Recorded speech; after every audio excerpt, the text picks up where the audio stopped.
Howdy, howdy, folks. A-Train here with you for another episode of Medieval Dynasty. Now available on Steam from RenderCube Games and Toplitz Productions. Hope everyone's had a great weekend. It's a Manic Monday or a Medieval Monday. It's in the rearview mirror now. It's been a week since I streamed. I had a really busy week last week and just, kind of dragging butt after work and not sure what I wanted to do. And now I'm actually looking back at Sengoku Dynasty, and we may be doing some of that this week. Toplitz would like me to do that this week. I tweeted about it, and if you don't, don't get those, you should get on X, formerly known as Twitter, and follow me. There's a link in the description below, as is our Discord. Join us there, become part of the A-Team, and we hope you'll like, share, and subscribe to the video. All right, A-Train, what the hell is this? Valley Test Village. Here's a story of a guy named A-Train. So, you saw I put out last week a video, or not a video, a chart outlining the, let me change that right there. Let me adjust that right there. I'm trying to get my mic settings just right here. I don't want the mic right up on top of my face, but I want you guys to be able to hear it and not be clipping or anything. So let me know how the audio level is. Anyway, so I put out a chart for experience on hunting in Medieval Dynasty, and I hope you guys saw that, and hope that was helpful and useful. So somebody said, hey, A-Train, you should do this for like all the other stuff in the game. I'm like, yeah, sure. I've got the time and the inclination for that. And then yesterday, I guess it was, somebody said that they upgraded the trunk in a villager home, and then poof, it's like they were pregnant, like the next season. Random, maybe? But we checked that if you upgrade the trunk, the bed, or the fire in a home, it didn't seem to affect the villager happiness. That doesn't mean it doesn't raise the potential for pregnancy. That's kind of interesting. So I want to set up a test village that puts us in a position to be able to, check these sort of things out. And because some of the other villages are so far along, it's like, well, just build a new one. And so today I've run, I set up the first season to be 8 days. We're on the village valley map. And what I've done is I ran the looting path to start, because you always run the looting path to start because that's the smart way to start, right? That's what I tell you. And so here's, let's see here. Oh, we're not in photo mode anymore. I was in photo mode. So you could see all the schmutz that I got going on. Oh, that's not the right way. Which button? Nope, that's not it. Dang it. No, I keep going the wrong direction. I want to go not that way. I want it that way. Yeah. There we go. That way. So this is like all the schmutz I've got in 3 days. Not to mention the stuff I've sold. Got an iron knife over there, and an iron hoe, and a bronze axe, and a bronze sickle, and a felt hat, and an iron axe over here, and a bunch of seeds, and a bunch of other stuffs and tree, saplings, and I got all this stuff. So let me jump out of this and I'll show you what I've got on me from an inventory standpoint. All right, it is the evening of day 3. Okay, it's almost midnight. So we're going to get the building here. We're going to work on, and this is what I was kind of wanting your input on, how to lay out the village. Needless to say, what do we have? Well, we have us fishing spear. That's not important. Got a flat straw hat. I got an iron axe. I got 22 iron bolts. Got an iron crossbow. Bought, found. So, no. Found the iron axe, bought the crossbow and bolts, bought the hammer, bought the hoe, found the knife, bought the large pouch, found the noble boots, found the oat ale. We're going to hold on to that. A bunch of potions, some food stuffs, Simple large backpack, bought that. Simple linen shirt. You start with that. Found the simple tunic. Found the thick leather gloves. Found a bunch of torches. This is the best one. Trousers you start with. Water skin. Okay. So I found... Okay. When I ran the looting path, and so in case you're not familiar with it, because it seems like every time I talk about it, people are like, hey, Train, what's this looting path thing? This is the looting path. All right, you start at the start point, and then you run this path. It was looking bad. There was nothing at 1. There was stuff at 2. There was nothing at 3, 4. There was the coin pouch under the rocks at 5. Nothing at 6, 7, 8, 9, 10. 11 had the sacks with the seeds. Nothing at 12. No camp at 13. Nothing at 14. No ambush at 15. There was a trunk at 16. There was no camp at 17. Then we got to the base of the triple waterfall, and the skies opened up and the sun shone down and smiled upon us, as there was both the camp and the crash cart. And that's where you get a recurve bow, iron arrows, iron bronze axe. At the cart, you get noble boots, iron knife, Malvasia, mead. We got just a bunch of stuff between those two sites. No bandit camp at 19, no cart at 20, no sacks at 21, nothing at 22. A couple of barrels at 23, nothing there but flour in the barrels. And that's where the new dock is that came out in 2.1 at Gustovia. And this is 2.1.1.3, by the way, in case I didn't mention. Our rush update disappeared pretty quick there. Of course, it had a bug in it.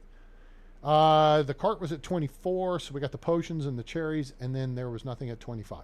So, as far as running the looting path goes, we had 1, 2, 3, 4, 5, 6, 7 of 25 spawns hit. Just 7. But the 2 that hit at 18 were critical. That makes the whole difference. All right. So from there, then we also, yeah, I like this part. And this is why I gave myself several days this first season. I'll show you with this. You'll see where I've been. So this was all part of the looting path over here. And then I've since ventured out to Hornica to go check for that camp over here at this spot, and it wasn't there. There was a crash cart and some barrels along the road. The hunting camp wasn't over here. The camp wasn't on the road to Danica, but the big fishing camp was right here, and the big camp was right here.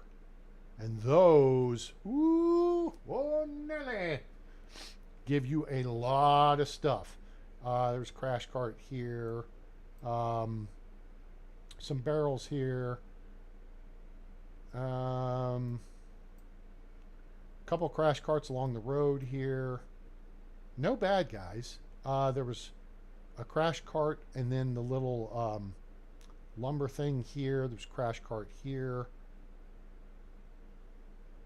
Crash cart here.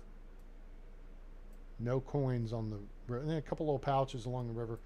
We got in and out of Lesnica. There was a crash cart up in here. No bad guys. So that's, and then we went kind of up over this way a little bit. Check this out along the river edge. Got a bunch of little schmutz along the river edge. Nothing here. Got the little abandoned supplies with 14 coins here. Got some stuff right here. Crash cart in here. Crash cart right here. So that said, 3 days in, we have 659 coins. That doesn't seem like much, but I've got all the equipment. All right, and I've got my felt hat for cold weather. Flat straw hat's good for warm weather. Got the felt hat.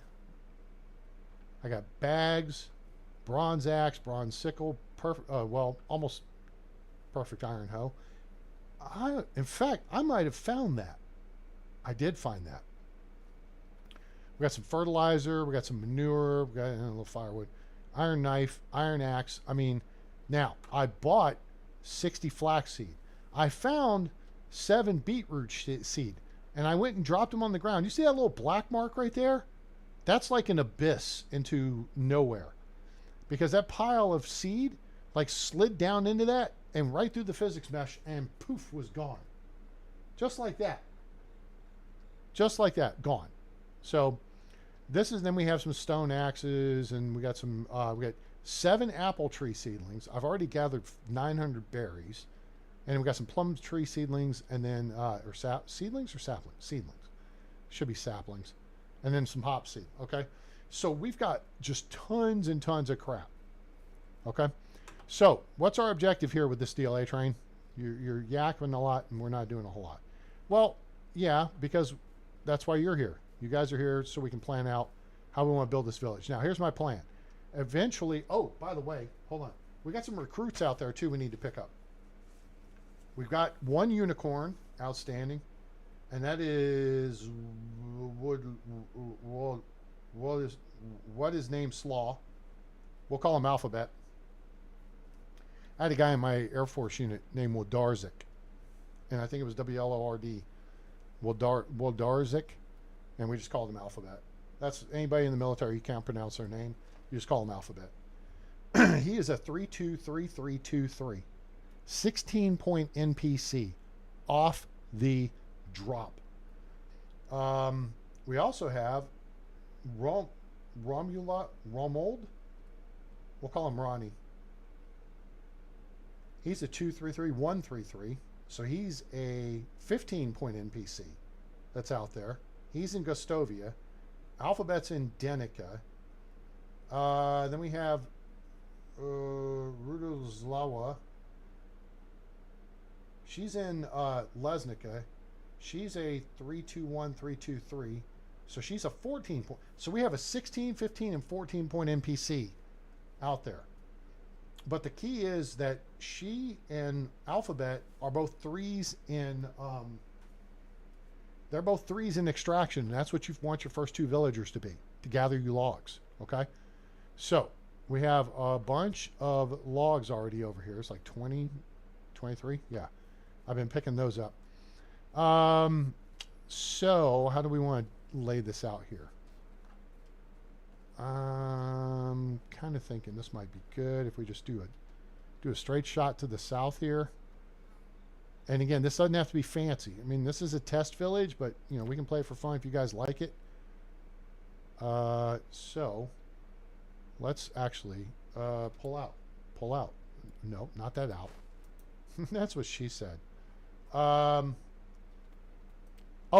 and I'm about to lay on you some numbers from my research so far. I have literally been taking notes. Did it just start raining? Oh, I hate the rain. All right. You know what? No, it's not. It's not stupid. Just go. There you go. That'll do. Boom. Okay, cool. That gives us a nice little baseline to work with, I guess. Now, my house doesn't need to be far. I think we want the... make sure the market's close to the road. That would make a lot of sense, right? And we can always put other houses over there, right? That would make sense. So, well, I got to build my house.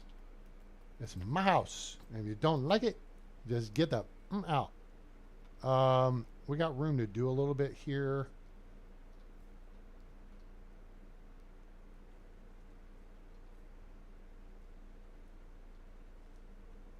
I'm just trying to think this through a little bit. Anyway, that's why I did all this stuff offline. So, you know, you guys didn't have to sit through, you know, another run through the looting path and all that stuff. But let me tell you something. I learned some things today. I've been taking notes, and we are about to take, we're about to do another note thing. Oh, it's on me. I have my hammer on me. Look at this. Whip. There's my hammer. All right, select build mode. I got that. All right, give me those stones. And, all right, so here we go. Building is part of crafting, and if we look at my skills, you guys want to see where I'm at? We got 74 out of 100 extraction. We have 0 points so far, so we're still level 0. Hunting, we got 68 out of 100. Farming, we haven't done anything. Diplomacy,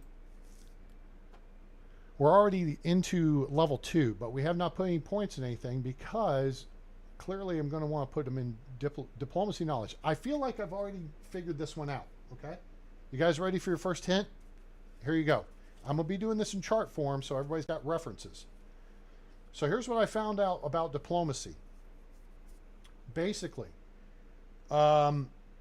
if you are selling things, you get basically 1 point, and that's one of these points over here. One skill, not skill point, 1 experience point for every 100 coins you sell.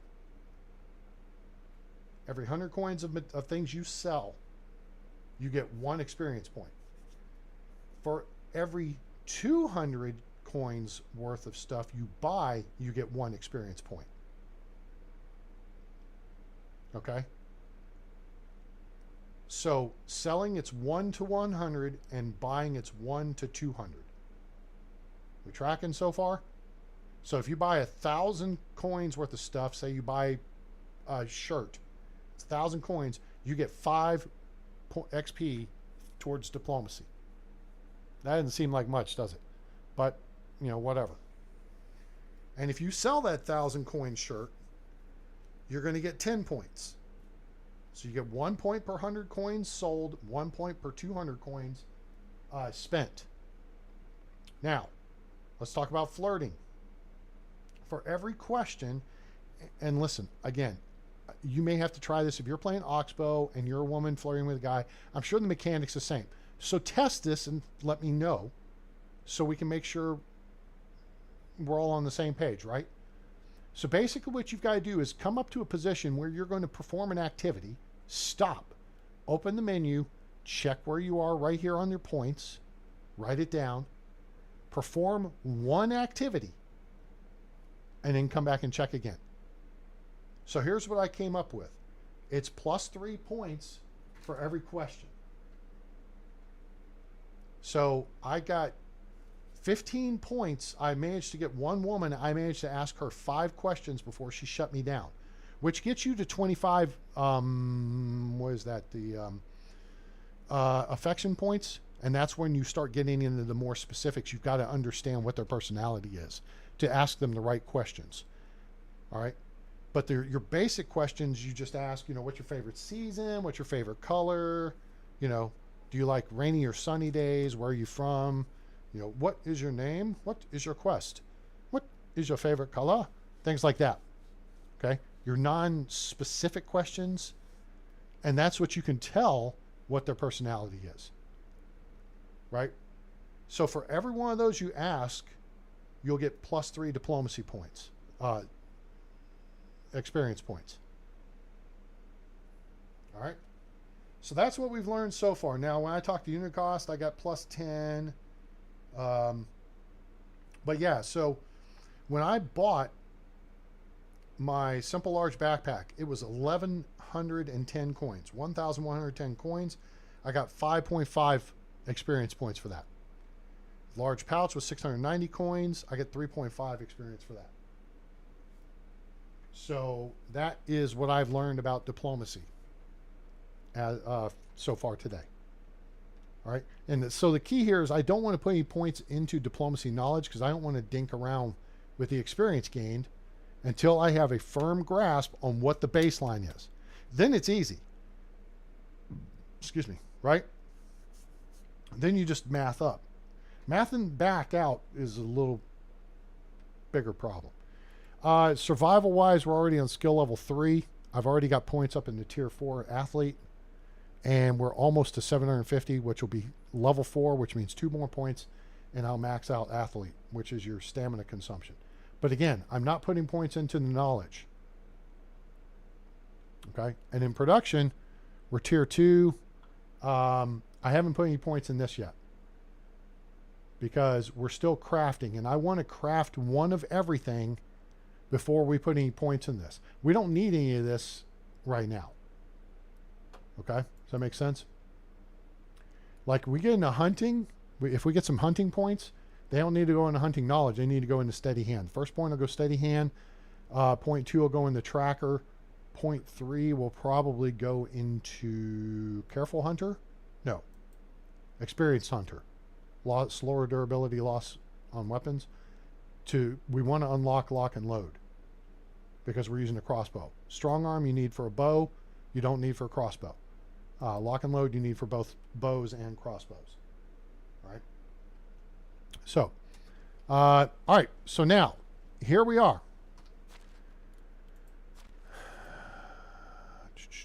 Crafting and cooking. Yeah, it's well, no, wait. Let's look at technology. Crafting and cooking, building technology. Okay, so building technology, currently we have 21 points. Oh, man, I didn't even think to break this down. But that's okay. We'll look at this. So we have 21 points in building technology. I'm not sure where that falls in skills. So let me write these down, and then we'll check, and we'll figure it out. Because who would have thought it figures? We know it's not extraction. So we'll put 74. I just want to make sure something doesn't go sideways. No, it's not going to be hunting. We know it's not going to be farming. It's not going to be diplomacy. It's not going to be... It may be survival. So let's write 639.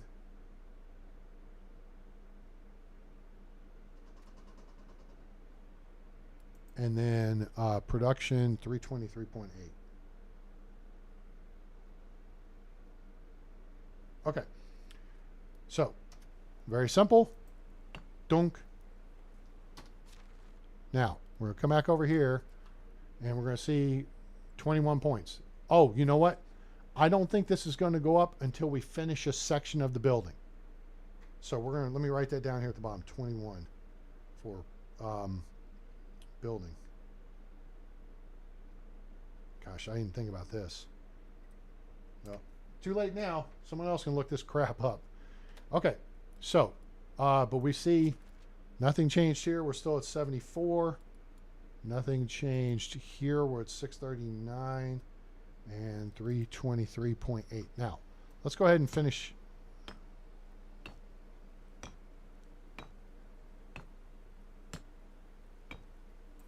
Okay, now we finished it.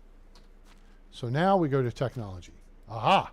Building technology is now at 24 points. So we got +3 for the foundation.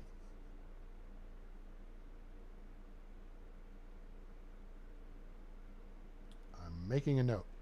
All right, so we got 3 points for the foundation. Still 74. Still 639. 326 points. Aha! Here we go. Now we made progress. All right, what is this? This is production. Where the hell am I going to put this on this piece of paper? I got a big blob area for diplomacy. Well, crafting falls under production. So, let me write building. Jeez.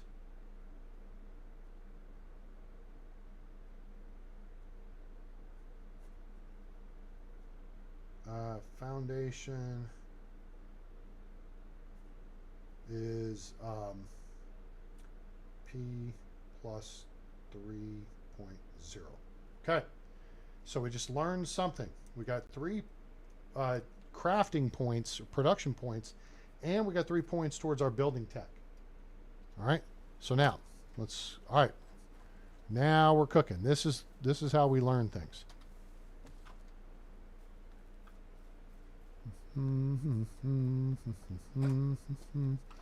Okay, so we need 8 logs here.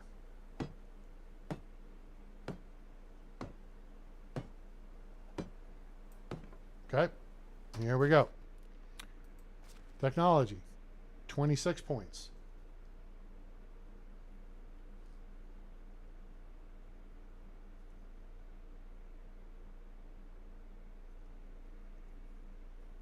At 21 building, we got +3 for the foundation, so they're saying we only got +2 for that section. Okay, 328.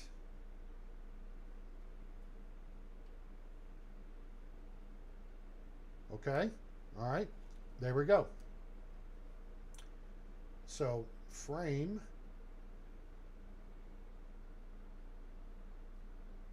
P plus 2.0. Okay. So we got 2 points for the frame.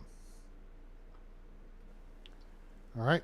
So now what we're going to do, oh man, I don't want to frickin' do this that way. We're going to do wooden. We're going to upgrade to wooden. Walls of windows, wooden wall window.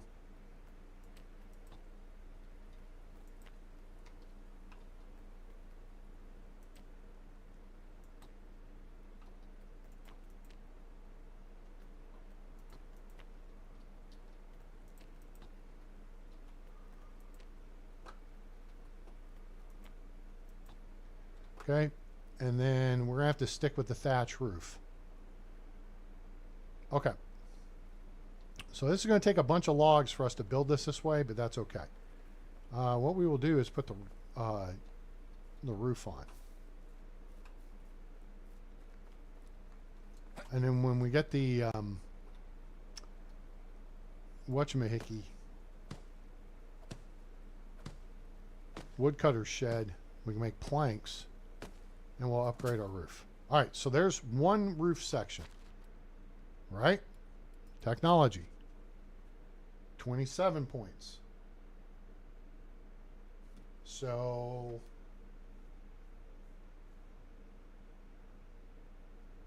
that's plus 1 point, isn't it?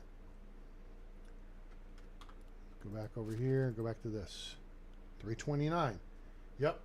All right, that's plus 1 point. So we started with 323.8 plus 3 for the foundation, plus 2 for the frame. That's plus 5. So that would have taken us to 328.8, and then we're at 329.8. So roof section.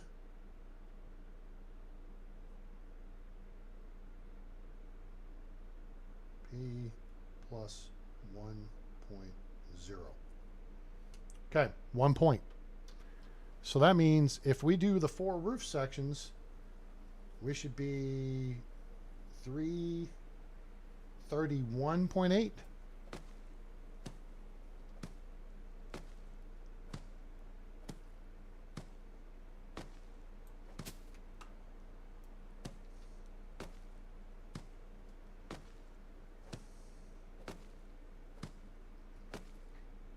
All right, guys, if you have questions, make sure you ask, because I'm here for it.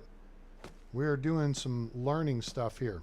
We're analyzing and breaking the game down into what kind of experience do you get for doing what. Okay, let's just jump straight back to here. 332.8. Okay, so we started with 323.8. We got plus 3 for the foundation. That's 326.8. Plus 2 for the frame. That's 328.8.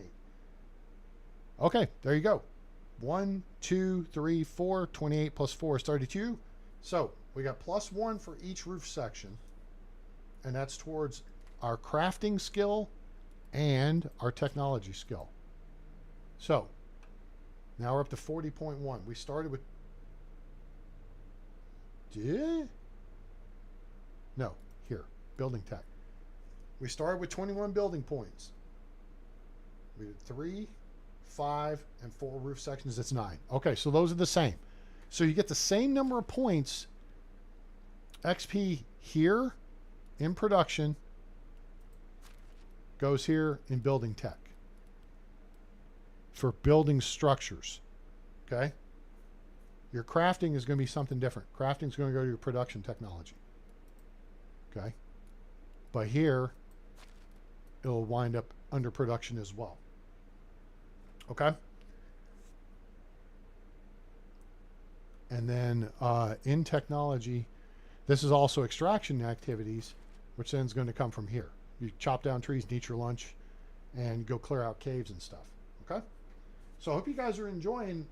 I mean, we're learning about the game mechanics. You guys know, if you know me from Facebook groups and, you know, my X account and here and on the Discord, I'm trying to help people learn the game better by understanding how the game works. That's what I'm all about. So I hope you'll give us a like for the effort we're putting in here. I appreciate it. Okay, so now let's see what it takes to do a wall. We only have 10 logs, but that's okay. We're going to start right here. This only takes 2. Let me see what our reference point is here real quick. So our reference point now is 332.8.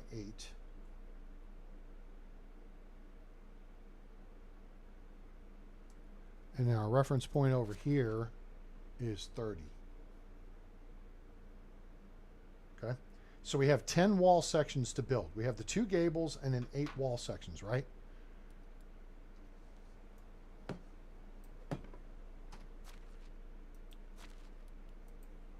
$334.8. We got +2 for the walls for the gable.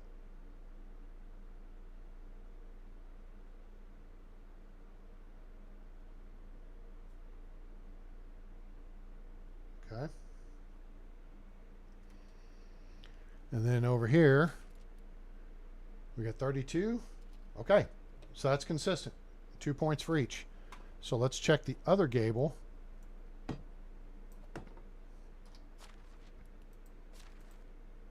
$336. Okay, so we've got +2 for each gable. So far, so good. So that's +4. And then that means we should be at 34 technology points. Boom. Okay. So now the question is, how much do we get for a wall section?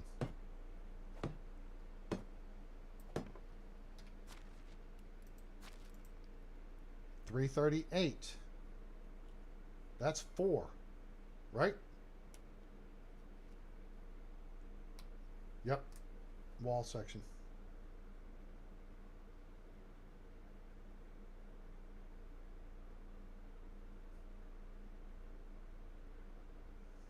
+4. So we should be at 38 points of technology. 36. We had 30.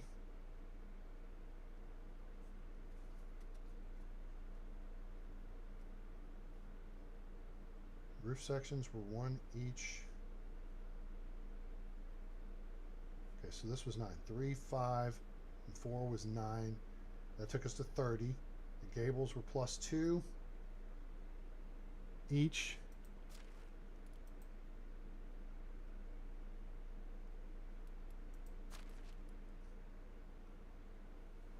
So that's okay. The wall section then might have been +2. All right, I think we need another wall section then. We only have 2 logs. All right, so now we can go get some logs. Let's whip this out. I'm gonna leave these trees here for now. I'm gonna chuck over here a little ways. Look out, rabbit. Look out, rabbit. Look out, rabbit. Told you. All right. Hey, and stinking badgers too. Get out of my space. Yeah, I know. You could say I'm in their space, but they're stinking badgers. All right. What I'm looking for is the maple trees.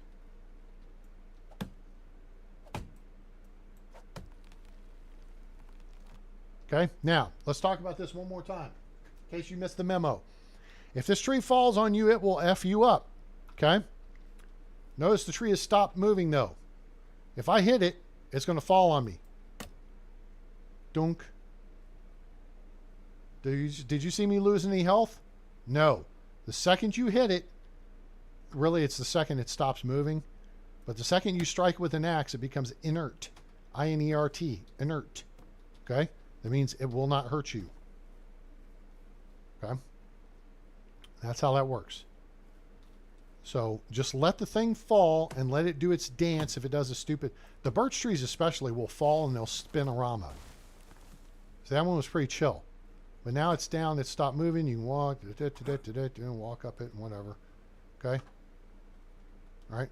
But the second you strike it with an axe, it's done for. Now, I've got some data on that. All right? By the way, that's +2 each broadleaf plantain picked up. Wait, what, A-Train? +2 survival skill XP per flora or fauna you pick up. +2 per stick, +2 per broadleaf plantain, dandelions, rocks. Anything you pick up off the ground is going to give you 2 experience points towards your survival skill. Right, y'all? 643.0.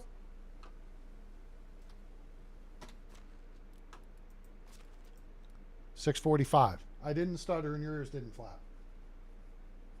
2 points of XP per thing you pick up off the ground. Okay? That's what we're learning here.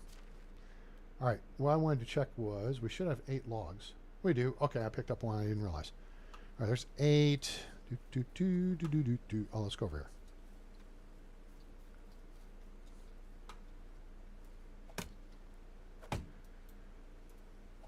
Now, I could have brought a stone axe out with me.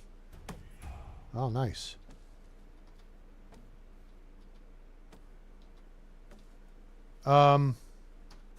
There's something about the stone axe thing. Okay, so that's our first point towards extraction. Now, I'm actually going to put it, I'm not going to put it in knowledge, I'm going to put it in force of nature. Okay? That improves the durability of our equipment. Speaking of our equipment, so here's what we're going to do. We're going to jog back over here. Somebody pointed this out, and I can't remember who, so I can't give them credit. So I apologize if that person happens to be watching. +2 survival skill, +2, +2, okay? Mushrooms, +2. Everything on the ground is 2 points of survival XP, okay? Anyway, yeah. We'll grab this stone axe. What are you grabbing a stone axe for, A-Train? You got a freaking iron axe. That's right, because I'm good like that. So, what he points out is when you cut down the tree, right?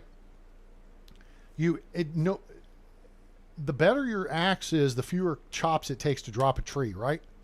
Like a stone axe will take like 6, but a copper axe will take 5. A bronze axe will take 4, and I think an iron axe will take 3. And then if you take a potion of strength, it knocks 1 off. So your equipment lasts longer. But once the tree's on the ground, you still have to hit it twice to break it in the logs. Well, he says keep a stone axe on you and let it do that. Why waste the durability of your good equipment just to cut the things in the logs? I thought it was a fair point. I don't know. If you want to carry the extra, what, 2.5, 3.5 kilos? Because that's the problem with it. 2.5 kilos. All right. So now, let's go back and check our numbers again. We're at 338.8, 338.8, 338.8. And then technology-wise, I think we're at 30, or 42. Okay, so 42. So how many points do we get for completing a wall? That's when you get your credit, is when you complete a section of a building. We're at 340.8, so it's +2 per wall section, not +4. +2. So foundation's +3, frame is +2, roof sections are +1 each. So we would have to build the bigger houses. There's 2 bigger houses than the simple small house, right? To see if that changes for the foundation. But in theory, once you go to the next house, which is the small house, we're building the simple small house. You go to the small house, it's got 6 roof sections because the footprint is 3 by 2. The simple small house footprint is 2 by 2. The small house is 3 by 2, and then the medium house is 3 by 3. We tracking? Okay. So I don't know if you're going to get more for the foundation. We'll have to find that out down the road. But each roof section is going to be +1. So the bigger houses are going to be +6 in theory. But it could be +9. I don't know. I figured the small house is going to be +6 because it's just 2 extra roof sections, right? Okay. The gables were +2 points each. and the walls are plus 2 points each. Okay? And now our technology here, 42, we're up to 44. So 2 points for that wall section.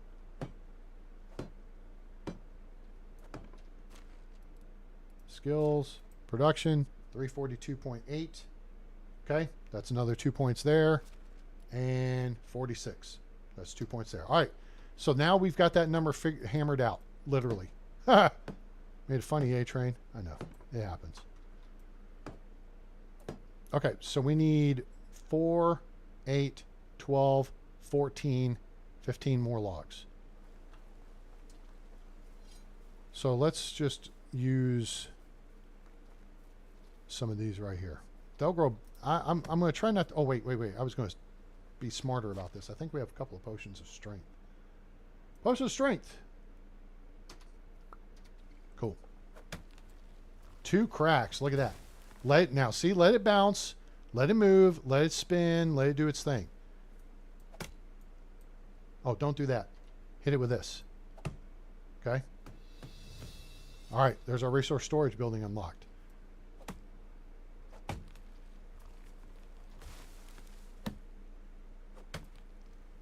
And this works in the mine as well with your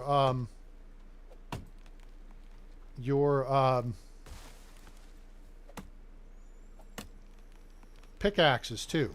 It'll save your pickaxes, okay? So we got all these trees we're knocking down here.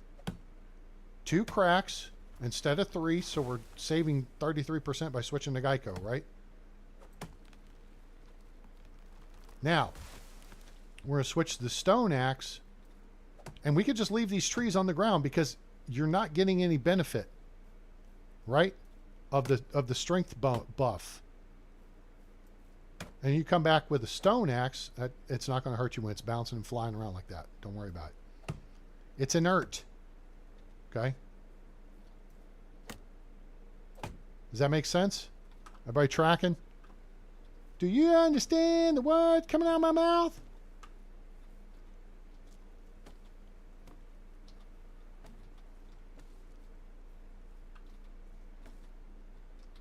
Use that strength bonus while you've got it. Oh, this one needs to be chopped.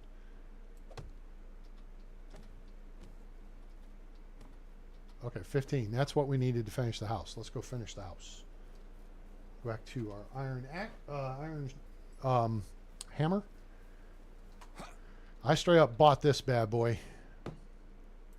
Okay. So, where are we? That should put us to 344.8, I think. 346.8. Okay, that's fine.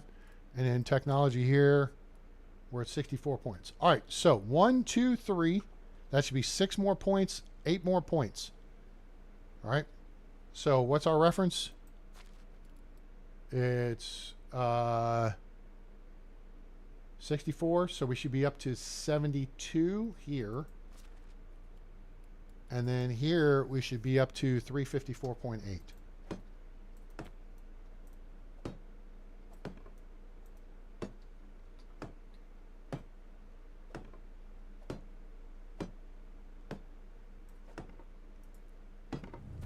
Hooray. Okay. 354.8, 72. There we go. That's how baseball goes. So, for a simple small house, your total experience gain is going to be 3 for the foundation, 2 for the frame, that's 5, 4 roof sections, that's 9, 2 gables, well basically gables count as a wall section, so that's 13 plus 16 because you have 8 wall sections at 2 points each. 29 points total. And that is for building tech and for, okay, so that's crafting.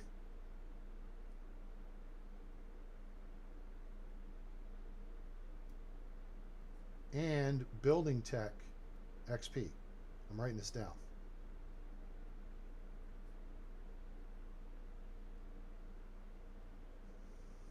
Okay? So that's what we learned there, kids. We just learned how many XP we get for building a house, and you get XP both for your production skill and technology. So we just unlocked our resource storage building. All right, good show. So now we're going to go, now we got the Willy Fufu crap we've got, and now we've unlocked Unigas story. Okay, whatever. We don't need that. Let's grab that, that,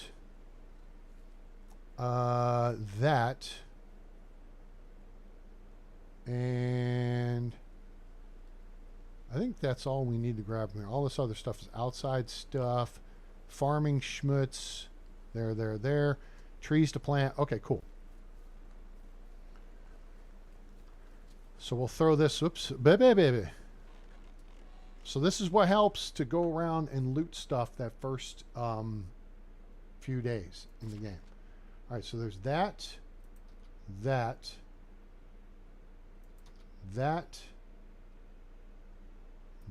This, we could switch to this tunic, but we're not cold, so that's okay. We put our first point in the temperature thing anyway. Thick leather gloves, we got that out of the way. We'll leave that here. Simple shoes, we'll leave those here. We'll bring those back out in the summer because noble boots screw you on heat protection. An extra iron kniffle, we'll put that away. We're 42 key. Why am I so heavy?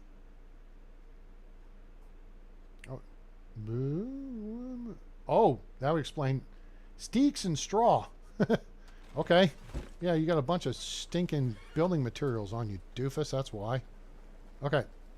So let's just throw those down. I'm going to throw them over here so they don't roll down the hill into the God knows where. Hopefully they won't fall through the frickin' physics mesh like my seeds did earlier. That sucked, and not in a good way. No! Don't do that, doofus. I mean, I literally stood there and watched them slip through the physics mesh. It was weird. And then I could still see them, and it's like, probably, beetroot seeds. Beetroot seeds, I was tracking them with the, this, with your, be able to see things. And it's like they went through the mesh, and then poof, it was gone. I was like, oh, hell no. I just lost like 9 beetroot seeds, you bastards. That sucks. Okay, so now we've built our house. We already have several buildings unlocked. We have the well, resource storage, we don't hunting lodge, herbalist hut, workshop, and kitchen. All right. Farming will take no time at all. So let's see. Is there anything? I'm not going to put points in this yet because I don't want to put points in diplomat.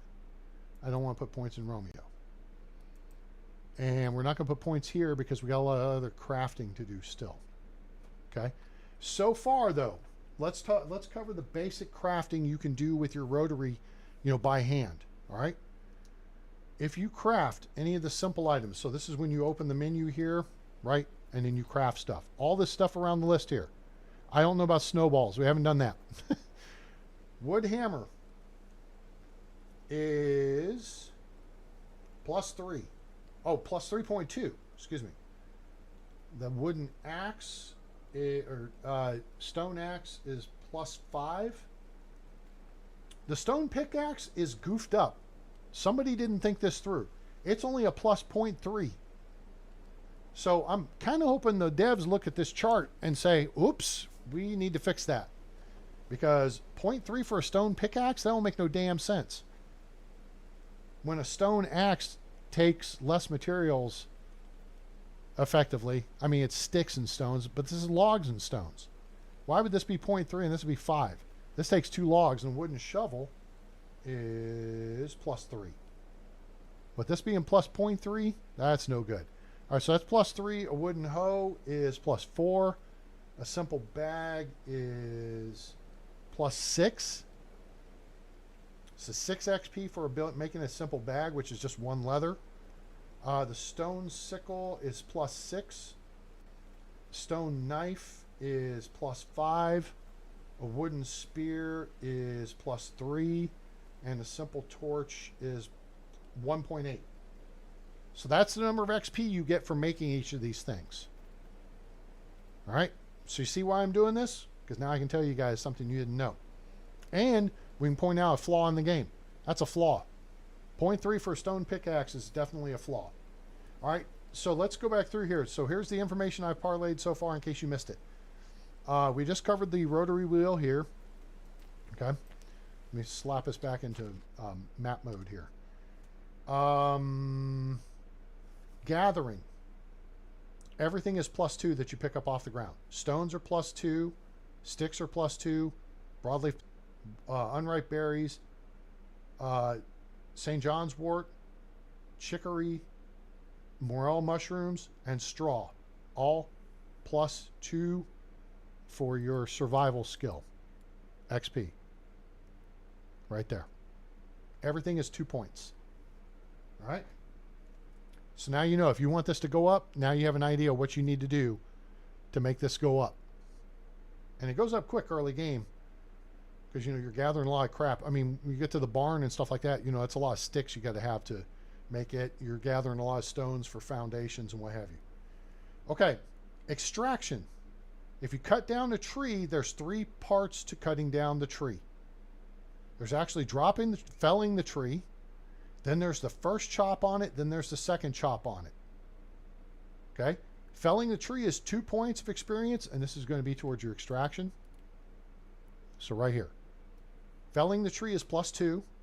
The first crack on the tree where you get the feathers and the sticks out of it is +3. And then the second crack, which breaks the tree and the logs, is +3. That's a total of +8 XP for a tree. Clay is +2 per pile that you dig up. I'm gonna have to check that though. That seemed a little goofy, but that's what it looked like. I dug up several piles and I think it was +2. All right, so +2 XP per pile of clay. The things that look like not oatmeal, but peanut butter cookies. Crafting. We just went through all that. Oh, crafting a simple campfire is +0.9 XP. And if you roast meat over it, it's +1.5 per meat. So if you roast 100 meat, that's 150 XP right here. Well, right here. All right. So we just covered building. +29 XP for crafting. That's, again, that falls under this category. If you build a simple small house. Now, we may build a couple out of other materials, but I don't think the material is going to matter. I think it's just the fact that you built it is going to be what you get the credit for. Now, let's go to diplomacy. We covered this again. So far, there's 3 categories of information. For every 100 coins worth of stuff you sell, that's going to be under diplomacy here. For every 100 coins of stuff you sell, that's +1 point. For every 200 coins worth of stuff you buy, that's +1 point. And for every question you ask a potential suitor, it's +3. Okay? So, like I said, earlier I managed to get through 5 questions with one lady, and I went up 15 points. So there's that. That's the data I have for you so far, gang. So if you have questions, let me know. But this is what we're working up. Last week we did hunting, right? Remember that? Do I have that up here? Yep, there it is right there. Oh, look. A-Train's hunting experience guide. Yeah. That's what I did week before last or whatever. Okay? So somebody saw this and they said, hey, A-Train, you should do this for all the crafting stuff. And I said, yeah, I don't think so. Yeah. Give me a couple days. I'll get around to it. Just because it's interesting. I mean, I figure you guys like to know this stuff. If you look at this chart, do you see something wrong with this chart? If you kill a wizened or a bear, you get 15 XP. Now you have to skin it too. Guess what? If you kill 2 deer, you get more XP than you do for killing a bear or a wizened. They will kill you dead. The deer will not. You kill 3 rabbits, you get the same amount of XP as you do killing a Wizzent or a bear. I think the devs need to look that over, maybe move that number up a little bit, especially since they nerfed all this crap on us when 2.0 came out. Well, you know, it's multiplayer and everybody... No. Figure it out. It's not difficult. You get 7 XP per birds killed, rabbit 5, deer 8, moose 9, skittish animals are 8 each, 11 for boars and wolves, and then 15 each for Wizzent bear, and then 3 points each for the fish. All right, so this is the data I'm providing here with what I'm doing. So far we know that anything you pick up off the ground is 2 XP. Right? And then the things you craft are different. You know, and that's what we got to figure out there. That's going to take a little longer. But then now I've got the whole radial menu of your basic stuff, your wooden tools and basic stone tools figured out. And then we got diplomacy figured out. I don't think there's anything else to know on diplomacy. Because I checked when I asked people, just, you know, hey, tell me about your strengths or your weaknesses, you know, jobs you like and don't like, didn't see any change. Do you know anything? What, you know, what, the other simple questions didn't seem to move the needle any. But the flirting moves the needle. Flirting, buying, and selling. And then doing quest-related stuff moves the needle for your diplomacy XP. There's a bunch of you guys watching, but ain't nobody chatting. Everybody's chatter is broken. I appreciate you being here, though. Hope you learned something. I hope you'll at least slip me a like if you're not going to say hi. Okay, so now, so we're going to hold off on this because I don't want to waste points on Diplomat or Romeo. The key to your diplomacy points, put your first point in diplomacy knowledge, just make it a little easier. What you want to unlock is barter, so you get better buying and selling prices. So your first point goes into diplomacy knowledge. If you pay attention to my videos, you know how to flirt. Okay? Just flirt with every woman. And then you just got to learn what their personality is. You know, if you ask them their favorite color, if they say pink, they're a romantic, gold is the snob, blue is the busy bee, orange is the free spirit. What's your favorite season? Spring for the romantic, summer for the snob, autumn for the busy bee, winter for the free spirit. Okay? Do you like sunny or rainy days? The romantic likes sunny days, but also likes a grand thunderstorm. The snob likes sunny days because she gets to show off her legs in a dress or something like that. The busy bee depends on what the crops need. And the free spirit likes rain because she can splash into puddles and there's no field work.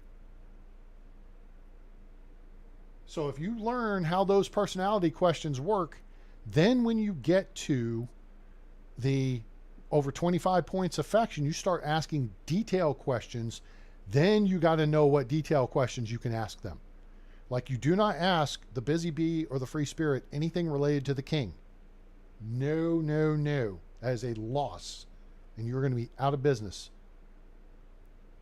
But if they're romantic or they're a snob, they'll answer questions about the king and they like it because the snob wants to be in the castle and the romantic finds all that stuff romantic. Right? Okay?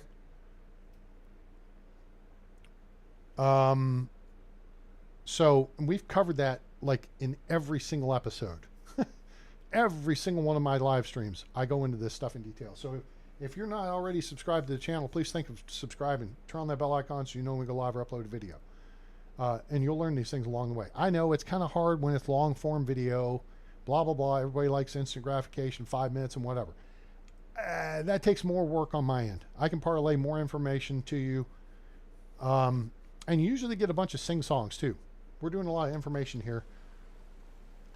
And not doing a lot of singing tonight. So, all right. So how do we want to lay this village out? Now, here's a pro tip on your village layout. Okay? Pro tip on your village layout. So take notes. Okay? Your village layout, your villagers, the AI, the program, only cares about one element of your village layout. And that is farm shed location in proximity to the fields. Okay? And then only farmers care about that. So those are people assigned to the farm shed. All right? Because the farmers do not start working until they have gone to the farm shed and picked up their tools and literally walked out to a field and started hoeing or spreading seed or fertilizer or they're digging up crops or cutting down stuff. Okay? That is the one job in the game that it's relevant. The proximity of their houses to the farm shed. The farm shed should be next to the fields or in the middle of the fields. But here's the other pro tip. So you're getting 2 tips for the price of 1 right here. Okay? You want my 2 cents worth? Here's a nickel. Keep the change. Build a couple of benches, 3 benches, and a fire pit next to the farm shed. And then if their houses are not too far away, you could put their houses right next to the farm shed and just create its own little community area. And then have fields be around that. Okay? Because they got to walk one way or the other. But the point is, the villagers will walk in the morning and they have their morning coffee or pear or whatever they're eating, and they sit around the fire. Well, if the fire pit's right next to the farm shed, when it becomes 8 o'clock, they're 2 steps from work.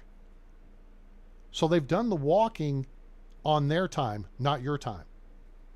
Farmers are the only job that they only produce when they're in the fields. All right? So proximity of the farm shed to the fields, build a fire pit with benches around it next to your farm shed. And then have the houses either around the fields or immediately around that. I'd say put them just around the fields and then make sure that fire pit is the nearest one to their houses.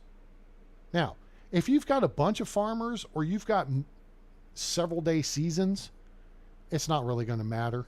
You could even have a field here with a farm shed and a field over here, a mile away. And you're going to get a red indicator saying this one's farther away, it's not going to be as efficient. But as soon as they're done working this one, then they're going to go work that one. Orchards are way over here, they'll get to it. All right? But it's not efficient if they're walking.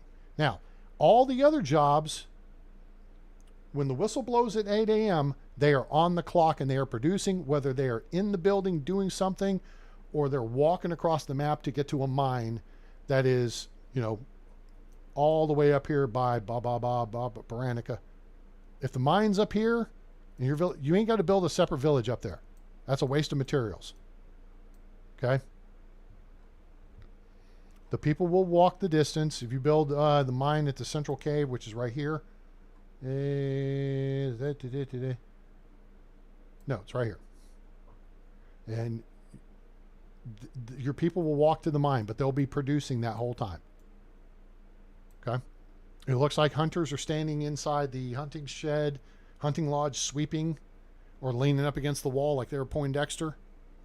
Okay? Next day function, high-class Longton food is served in your Stolko munching. Okay? They're producing that whole time. Now, if people are standing in the farm shed sweeping, it means they don't have any work to do.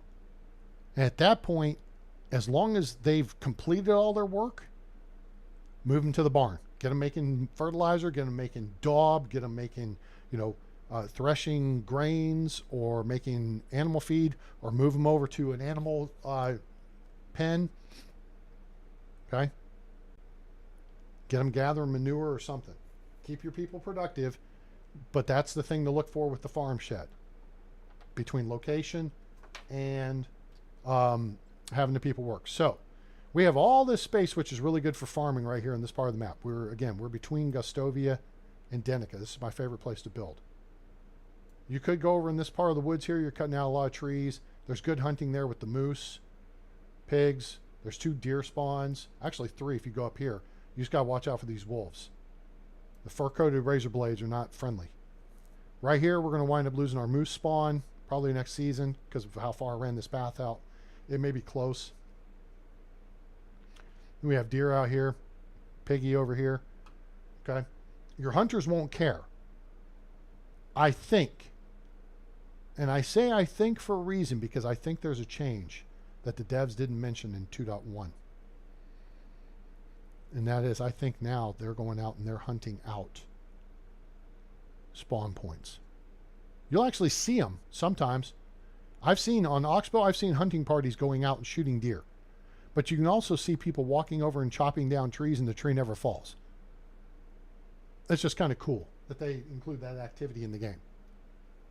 You know what I'm saying? Okay, so we need to plan. So what we're talking about is village planning. So the only thing that matters to the game is the proximity of the farm shed to the fields.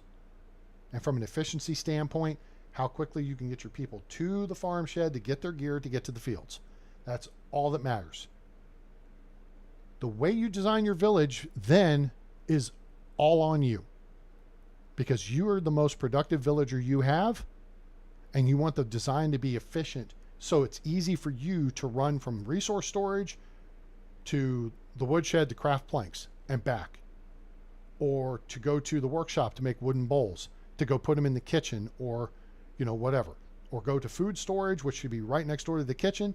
So you run in one, grab a couple hundred meat, run in the other, drop them off, go back, grab 100 cabbage, go back, drop them off, go in the food storage or resource storage, grab 100 bowls or 50 bowls, and then you're making pottage. You see what I'm saying? That the villager AI just thinks it, and it happens. It's basically asking a question. Is this item available in either the building I'm assigned to's trunk? Yes or no? If no, is it in resource or food storage? Yes or no? As long as it's there, boom, they're making whatever it is.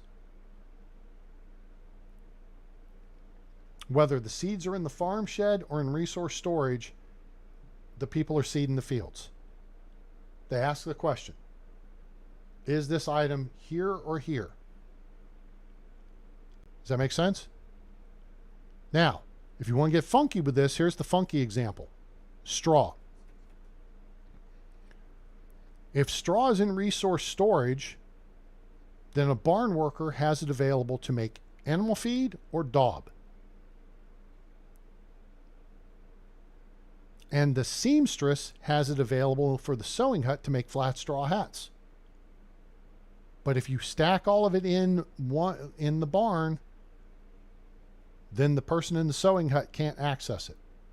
This is how you got to understand the mechanics of storage. If it's an item nobody else is going to use, copper bars, for example, who's going to use those? One person in the village or one workstation in the village, and that's the smithy. You can either put them in the smithy trunk or resource storage. There's no ifs, ands, or buts about it. Right? Okay. If you have someone working the well, which you shouldn't need until well down the road because it's too easy for you to do it, as long as you have buckets or water skins either in resource storage empty or in the barrel at the well, then the well worker can refill those and then move them to food storage. Then when they're empty, they go back to resource storage. So there's the circle. They start in resource storage empty. If the workshop just made new buckets, those go to resource storage. You see me drawing this on my desk with my finger. So here's workshop. Okay, new buckets, line, arrow, resource storage. Well worker, resource storage to well, fills the bucket, well, food storage, goes into food storage. Villagers use the bucket of water, empty bucket goes back to resource storage. So understanding how all that works, because people ask these questions every week on the Facebook boards. Every week we get these questions. How this isn't working, or that isn't working, or where do I put this, that, or the other? Not that they're stupid, they just don't know. And it's not like the game, really explains it. There's not an instruction manual. Okay? So you just have to understand where the materials go, and then everybody can gather from that point. If your resource storage building gets too full early game, and that will happen, your key offenders are logs and stones and possibly firewood, because you're usually not mining in the first couple of seasons or early game. And if you are, then you should take those copper ore and tin ore, just take it to your smithy. Use the storage container there, because nobody else in your village is going to need it. Right? So that's how all that works. So now the question is, how are we going to lay this village out? Well, here's a house. We could do some houses. We got room for fields all over the place. I hate losing those. We're going to lose those bushes. The berry bushes, but once we get pigs, we won't need them. So I've done a town square before. That's a pretty nifty little design. You know what? Let's drop this road back just a little bit here.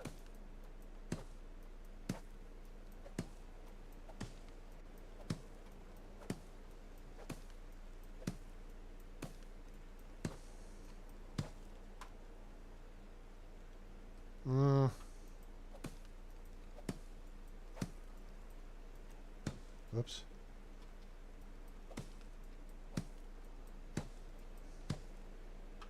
Okay, that's pretty good. So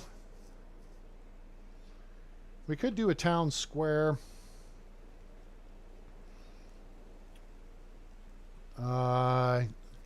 And if we do a town square, we could set it up where we do the stage deal that we usually do, right? Let's just start grabbing stuff over here. You might as well take advantage of it and what sucks is this area has henbane. That's henbane. It doesn't come out till summer. And you want henbane. You want to gather the crap out of henbane, because that's for your potions of strength and potions of weight. You need poppy for potions of weight, though. And that gives you plus 20 kilogram weight carrying ability. Don't care about St. John's wort. That got nerfed heavily from 1.0 to 2.0, from minus 20 poison to minus 2 poison. Have they changed it back? Chicory's less food consumption. That's kind of cool. Yeah, minus 2 poisoning. St. John's wort, just don't get poisoned. Don't eat poisoned food. It'll tell you that it's poisoned. And then this is going to be thistle right here. See how it's kind of bushy? It's big. Whereas the henbane is kind of tall and just a couple of branches. Thistle has lots of branches and will have all the pretty purple flowers. So there's a house. We do want to get the most important building you can get early on is going to be this one, the woodshed. Okay, so where are we? We're at 72 points. Hey, guess what? The next house we build gives us 29 points. 72 and 29 is 101 points. That gives us the woodshed. That's where we want our first villager to work, as the extraction specialist. So let's look at where we could do this. What if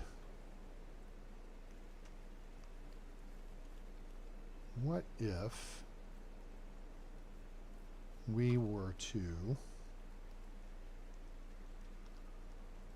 let's see, if I extend this a little bit south. I know, I just took that out. Yeah, I know. I was here. I saw. This knows this. So you want to be in between the light gray. This is the part of the path that matters, is this light gray section right here. This over here, not so much. The dark gray doesn't matter. It's the light gray that matters. So you want to get centered on the light gray, face due south. I mean, you can run in whatever direction you want. Let's just go about maybe this far. Okay, now. So And those big boulders, the path will take that stuff out. So if we go this way, we'd lose all these points for our survival skill if we don't grab this stuff here. If you're going to wipe out a spawn point, yes, see, we want to avoid that. These stones you can get rid of. That stuff you can't. Okay? So we want to make sure that we are on a line that we're not going to run across the stuff that we can't run across. You see what I'm saying? Like right here, we should be good to go. So we're going to face due west. No, not like the foundation repair company.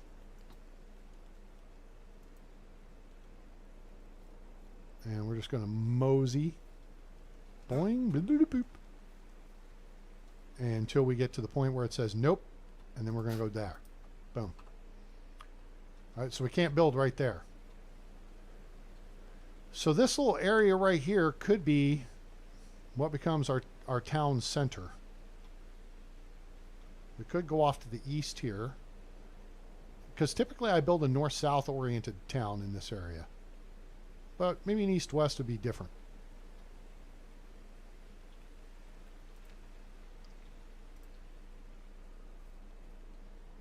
Come over here. Now you can build roads by trees. The trees won't care. But you will want to take them out of the way because you don't want anybody staggering down the road in the middle of the night. Boom.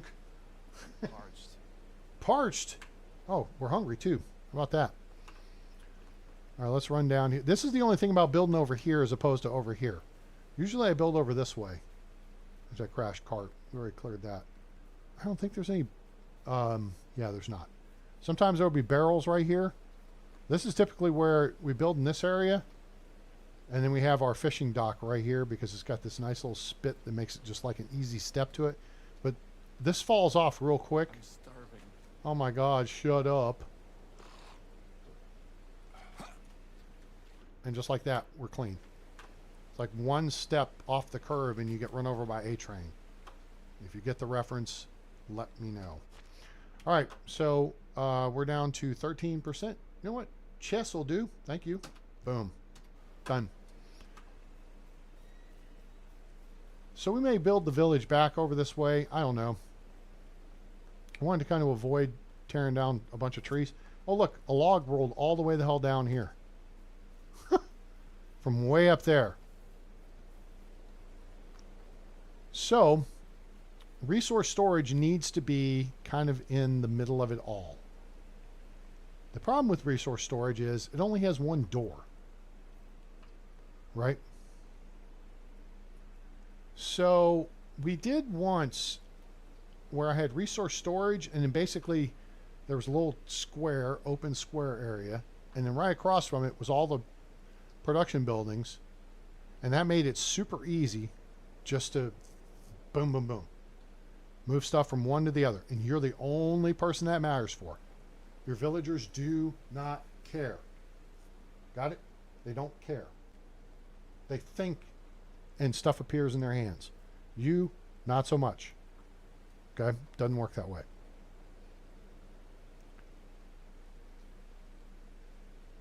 I know what we'll do. I'm having a vision. Here's what we'll do. We're going to do this, and then we're going to do, not that. Move up here. And I'm going to build the road again that I tore out earlier. Yep, because whatever.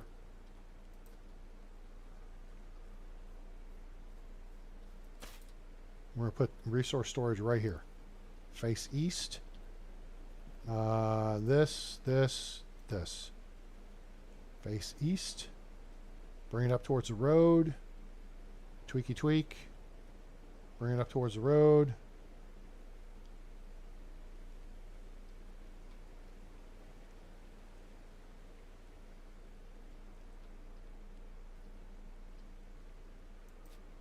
That'll do, pig. Okay. So we'll put resource storage there. What I'm thinking is maybe we'll put production around here, but we want to keep this area in the middle open. The one critical thing is going to be the barn. You want the barn to be close to resource storage. Why is that, A-Train? Because you haul stuff between the two. That's why. Make your life easier. You don't want to have to carry stuff, especially if you're heavy. You don't have to carry it a whole, a long way. Okay. So we'll do that there. Maybe we'll do this here.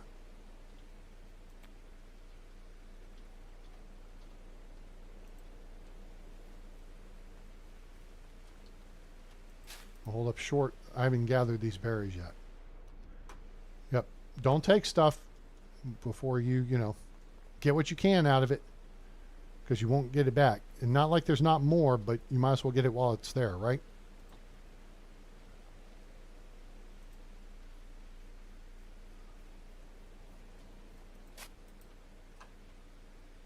Nice. Okay, so this will be kind of our open area. We could put market stalls in here too. Or the market could go right here.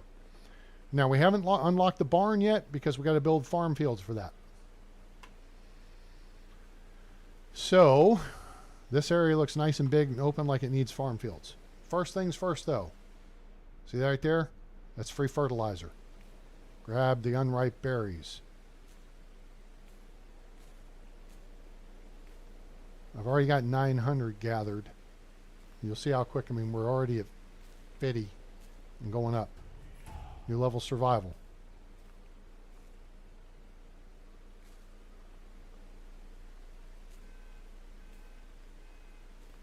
Okay, I'm playing on PC. I'm just holding down my E key on my keyboard and then moving.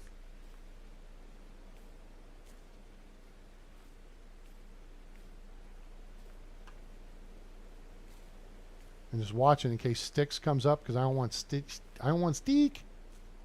Okay.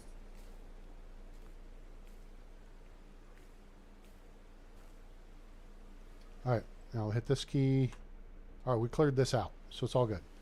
We could gather mushrooms. Okay, whatever. It's 2 additional points towards your XP for survival. Anything you pick up off the ground.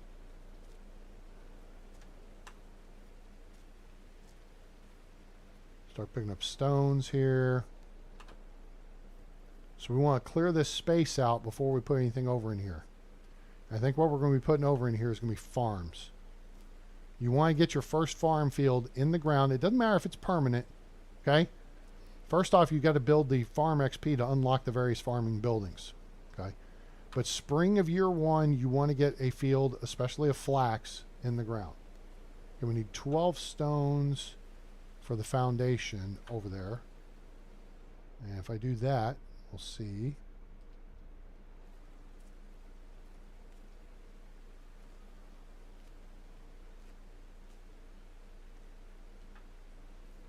Steak. And I have foliage on low.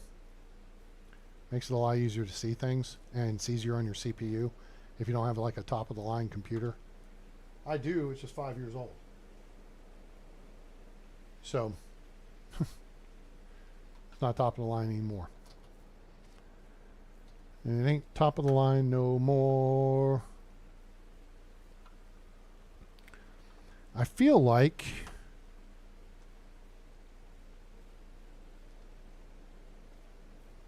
could put the barn right here. But we have to unlock the barn first. Okay.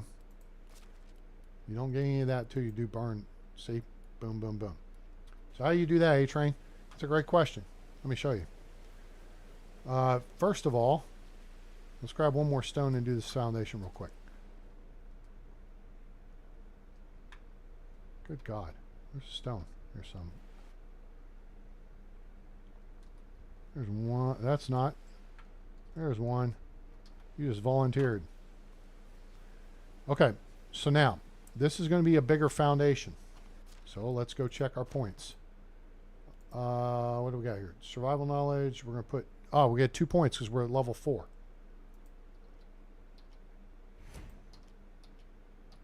Boom. Athlete is maxed out. So now we have slower stamina consumption during movement. So now we can run farther without, having to slow down and catch our breath. So that's your key survival skill you want to get unlocked. Your key extraction skill is mule. Key hunting skill is steady hand, tracker, and lock and load. Unless you're using a bow, then you want strong arm. You don't need this if you use a crossbow. Okay. Experienced hunter is good too because slower durability, loss of weapons. In farming, and skilled farm, no, careful farmer, slower durability, loss of your farm tools. You don't need whistleblower, skilled rider, carrot and stick, or night rider until you have a mount. So that's down the road. Diplomacy, you want to unlock barter to get better buying and selling prices. Survival, you want survival sense. Insensitive is good because of the temperature variances in the game now. And it gets stupid because it gets so hot. It doesn't matter if you have all the coolest clothes on, you'll still overheat and it's a pain in the butt.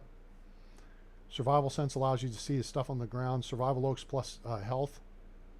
Survivalist is a good tier 2 or tier 3 skill.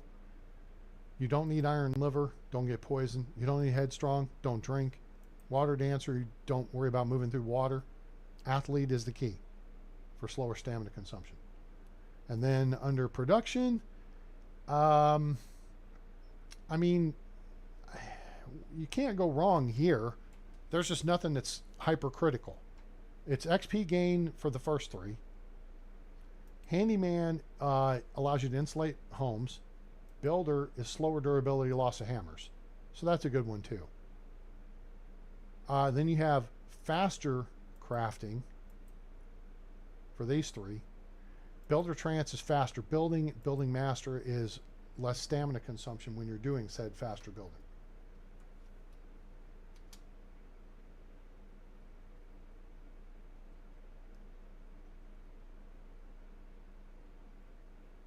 Okay. You guys have questions, put those in the chat. I'm happy to answer. Hello, who's this? Who's this? Dr. Perfecto. Howdy, howdy, welcome aboard. How are you today? Hey, appreciate you stopping by, and hope you have a great rest of your day, night, evening, morning, wherever you are on planet Earth or beyond.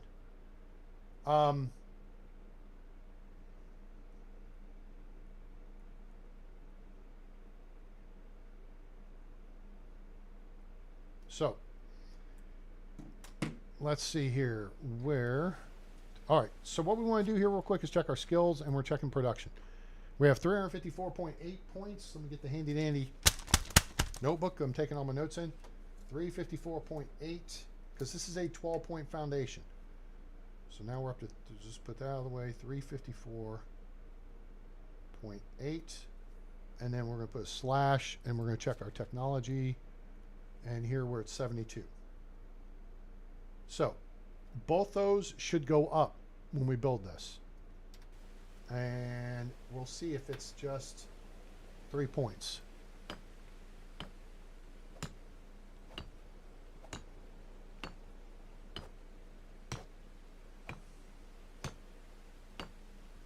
Boom. Okay. Ghost of Tsushima? Is that the name of the game? I've never played Ghost of Tsushima. In fact, I never knew Ghost of Tsushima. Ghost of Tsushima wa arimasen desho ne. Tsushima is Japanese. So shira Nihongo chotto wakarimasu desho. I was stationed in Japan while I was in the Air Force. So there you go. All right, let's look at our skills. 357.8. That is plus 3. Okay. So we got 3 points there, and technology-wise, we got plus 3. All right, so foundations, no matter the size, the foundation is plus 3 experience. Okay, bye for real. It's like this game? Okay, well, I may have to check that out sometime. I have Sengoku Dynasty, which is by the same publisher, Toplitz Productions. It's not the same dev team. This is RenderCube Games, and that one is... let me think. What's the name of the... Well, let me just go look real quick. Well, is there an easy way to look? Yes, there's an easy way to look. If I look here, I look here. Who is it? It's a Japanese name.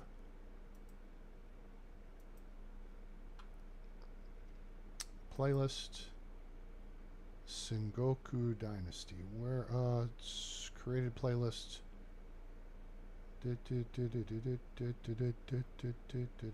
Sengoku Dynasty. Here it is. Toplets.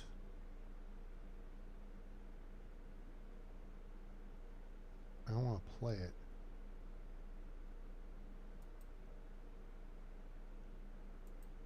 Okay. Nope, don't play. Don't play. Howdy. Yep, it started playing. There I just have the Toplets name on it. Oh, Super Kami Games. I don't think I could find the Super Kami logo. And so that's why I didn't put it on here. So Super Kami Games. So Toplets is the producer or the publisher for both. But Super Kami Games is the developer for that. Okay. So we've got one stinking log. Swap. I think we got other logs. I used all of them in here, didn't I? Oh, we have logs over here. Laying on the ground waiting to get used. They're just getting wet. That's no good. Now, if you dig up the trunks, the trees will not grow back. If you don't dig up the trunks, the trees will grow back in 2 years. So summer in year 3, these trees should be back. All right, we are going to, you know what, we're just going to have at it, folks. We are going to have at it. So I do have the stone axe. Potion of strength, engage.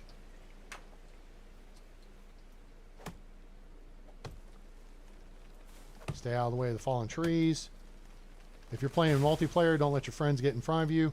We're seeing videos of people playing with their wives like, hey, come play the game, honey. And the dude drops a tree right on his wife's head. Of course, she ran out there without looking. Like, whoops, that wasn't smart.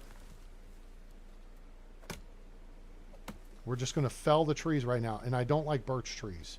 I like birch plywood. But that's neither here nor there. And watch these things because they'll do a spinorama on you like that. That started too.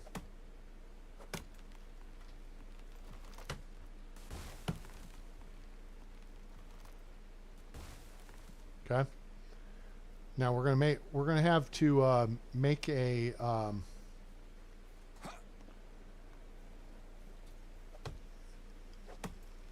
we're gonna have to make a shovel here. We're gonna dig up the birch tree stumps. I don't want the birch trees around. Birch trees suck because they only give you 2 logs plus 1 for the stump, so it's 3 total. Spruce trees give you 3 plus 1 for the stump, so it's 4 total. And then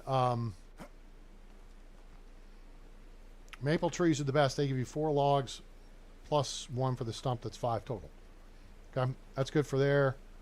Let's come over here and we will knock some of these down.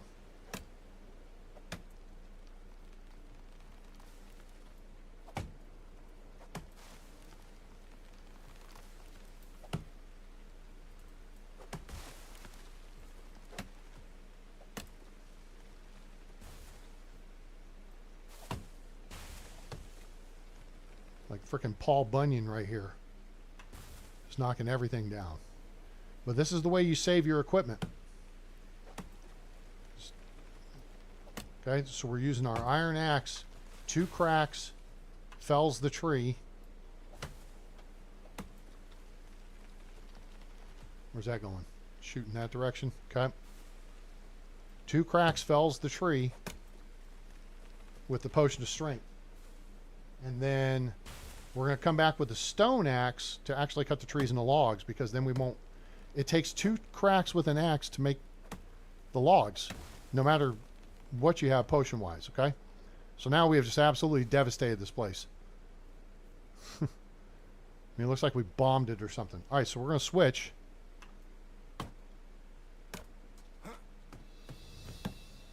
Bingo.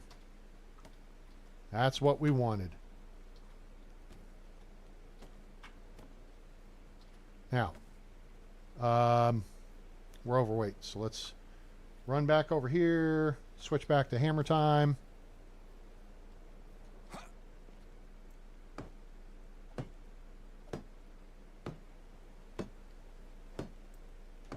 Where's my handy dandy notebook? Here's the handy dandy notebook. Okay, we expect the frame to give us 2 points. So we had 354.8 and 72.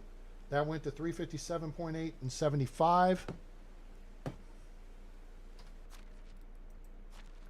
So this should be now 359. Yep. 354 plus 3 is 357 plus 2 is 359. So it doesn't matter the size of the building. The frame is going to give you 2 points XP. For production and technology, it's going to give you 2 points. Okay? We were also getting points here, though, because we were doing extraction. Now, remember, we talked about this earlier. When you cut down trees, you get... Where is it? Where is it? Where is it? Right here. Cut tree. You get 2 points when you fell the tree. Then you get 3 additional XP when you hit the tree once, and you get the feathers and the sticks. And then the second time you break in the logs, you get an additional 3 points. So this is what I say when I tell you, if you cut down a tree, you have to chop it in the logs to get the full XP for it. Just like if you kill an animal, as you saw on my chart from last week. Let's pull that back up. You get points for killing it, and you get points for skinning it. Right? See here, kill XP, skin XP. Total XP. It's the same for trees. You get the fell experience, then you get 2 additional chops on the felled tree to get the full experience, which is 8 points per tree. All right? Any questions? That's what A-Train's doing for you. You know what I'm saying? Hooking y'all up with knowledge. Busting out some knowledge on y'all. Yo. All right. Now we got Woodshed 1. That's cool. But we need to get this building built. So here's what I'm going to do. I'm going to work the roof section because we got straw right here. When you gather straw, gather it by like the hundreds. Okay? So what we're going to do first off is this is going to make it quit raining on us. Listen. You'll hear the sound change.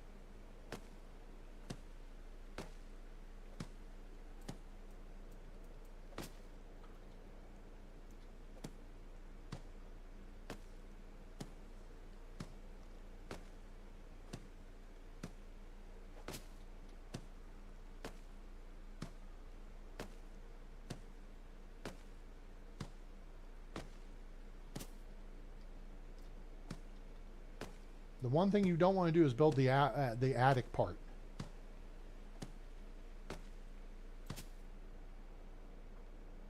Now, let's go back and check.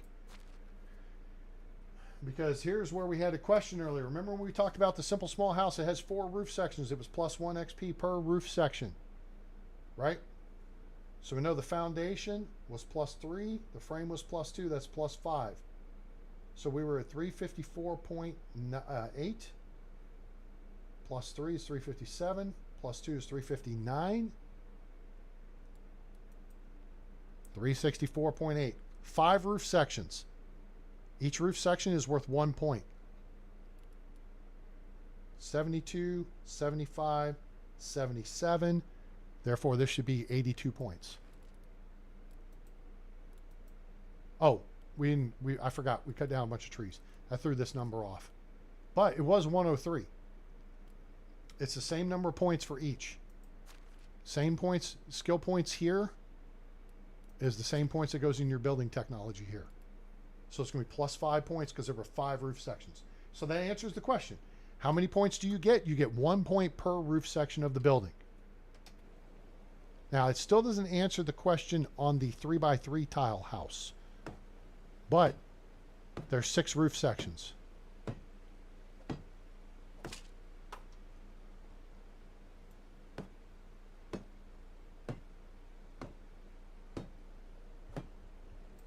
Okay, there's that.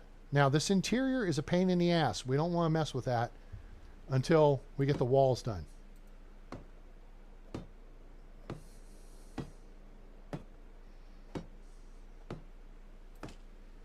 let's go back and get some more logs here. Let's switch back to our janky axe. See, so that was plus 3 points, plus 3 points. 1, 2. Okay, got it. 3 points for the first crack, 3 points for the second.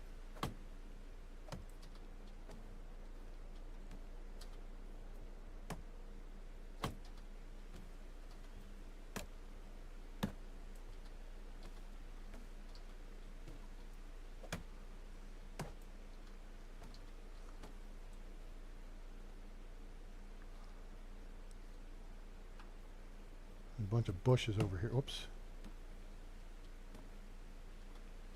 All right, let's go. We'll be back. I think I'm encumbered by something. Clearly. I just don't know what. So with all these goofy interior walls they have on this thing, do that part last.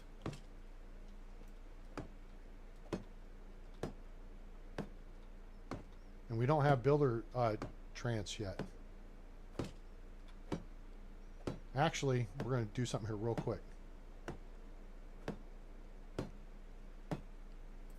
Okay, let's we're going to drop stuff here.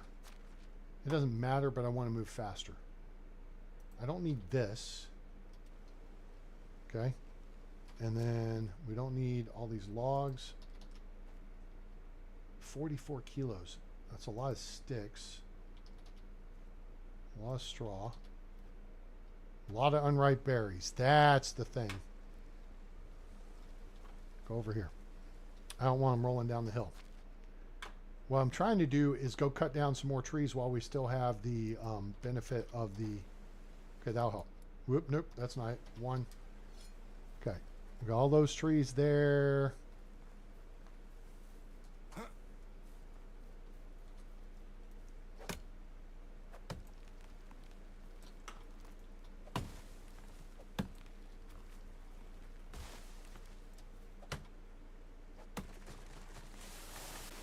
Stay away from me.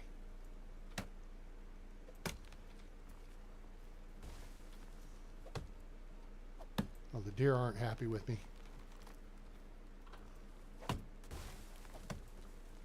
I'm literally clear cutting this part of the map, and I'm not a fan of doing that. But I'm gonna let most of these grow back here. And that may be it, unless we get like 1 or 2 more over here quickly.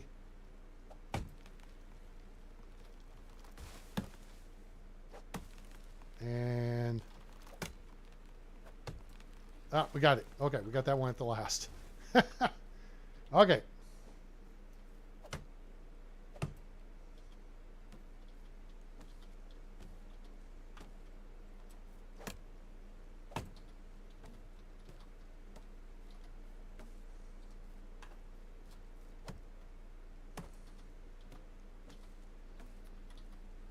Now, if these trees, if a log gets hung up in the tree, all right, don't worry about it.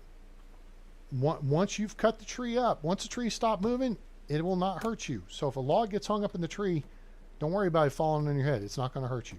I promise. You have it on my authority. Respect my authority. Who else does this level of work for you? Just saying.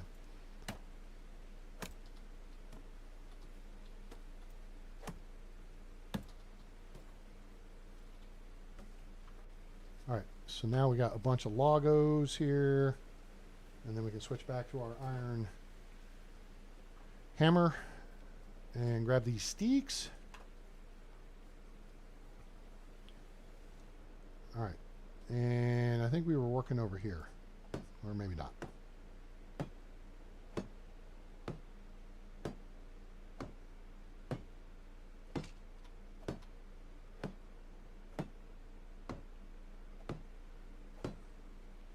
Okay, now we got that portion done.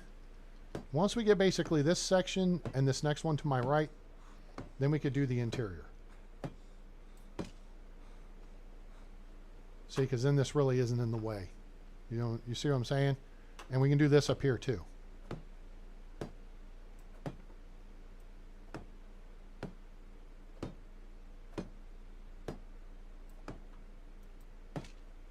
Now, I just did not check our XP on that.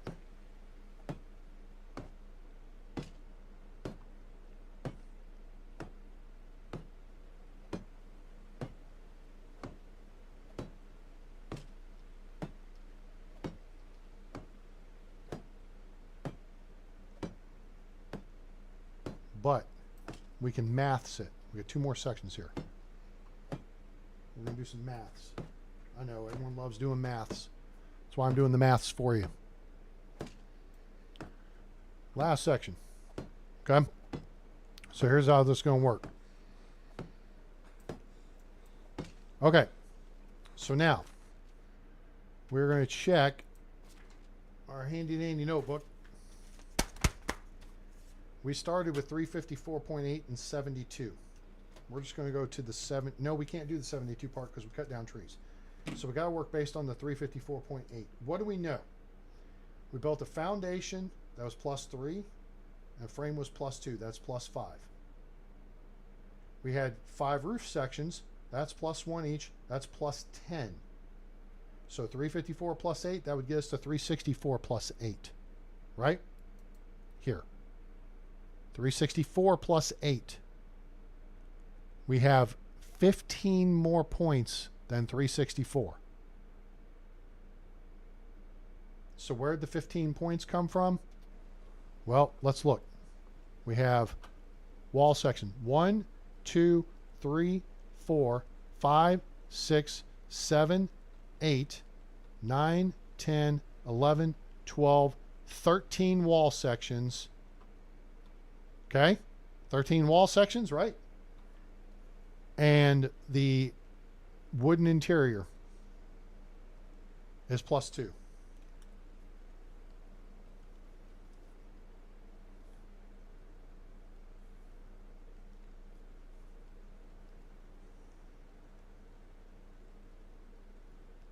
Is my math okay there?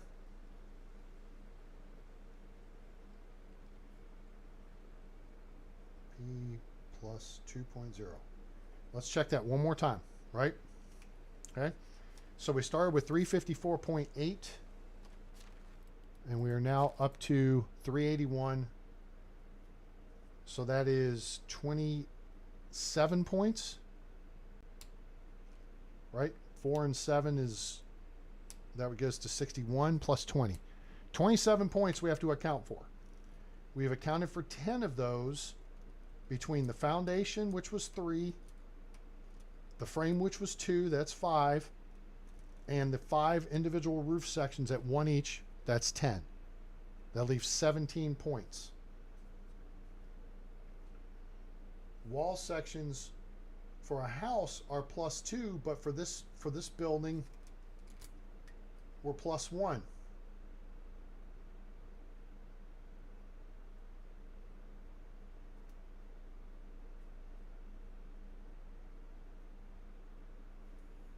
Because that's right. So we have 17 points left, and we have 1, 2, 3, 4, 5, 6, 7, 8, 9, 10, 11, 12, 13 sections of 17. So that leaves 4 points to account for. So that means the interior is 4 points.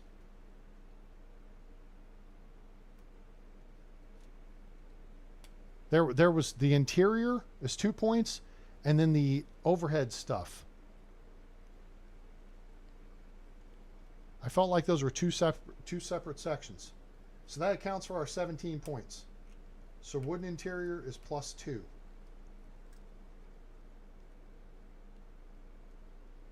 All right, there we go. Am I boring y'all? You want to do something more interesting? You want to talk about something more interesting?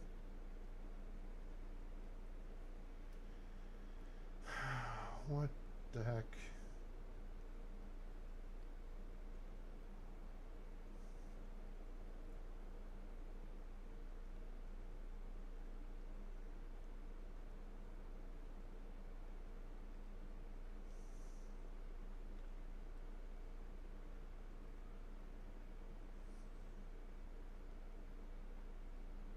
great. Kill Michael. Oh, ha!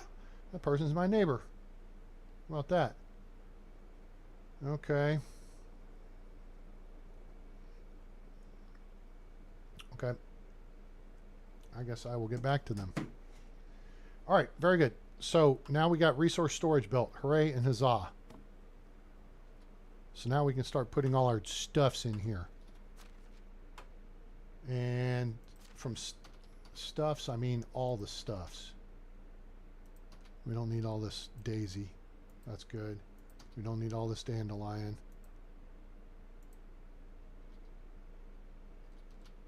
That's good. Feathers, we don't need that. We don't need the fishing spear.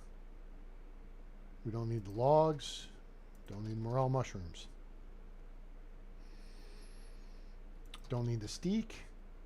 Stone axe we'll hold on to. We don't need the wooden vial. Okay, we're down to 23 kilos. We're combat heavy. We've got a bunch of potions. We don't need these right now. We'll put those in our house. I don't want to goof this up. Potion of sobriety you want to hold on to. We got it at the crash cart above Gostovia. That's spot 24 on the looting path. You need that for the Unigost quest line. Okay, cool. All right. All right, let's run down here and get a sip of the water. That's the only thing I don't like about this spot. We're further from the water. We're probably dirty too. A little bit. Well, we're not that. There we go. That's good. You gotta get your head underwater. Now we're clean. Okay, good show. Oh, broadleaf plantain cluster. Grab it. Just grab it all. +5 health each.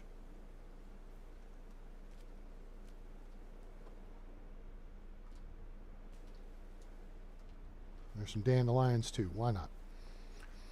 Okay, so we have our house built. We have our resource storage built. So now, let's look at where we want to build.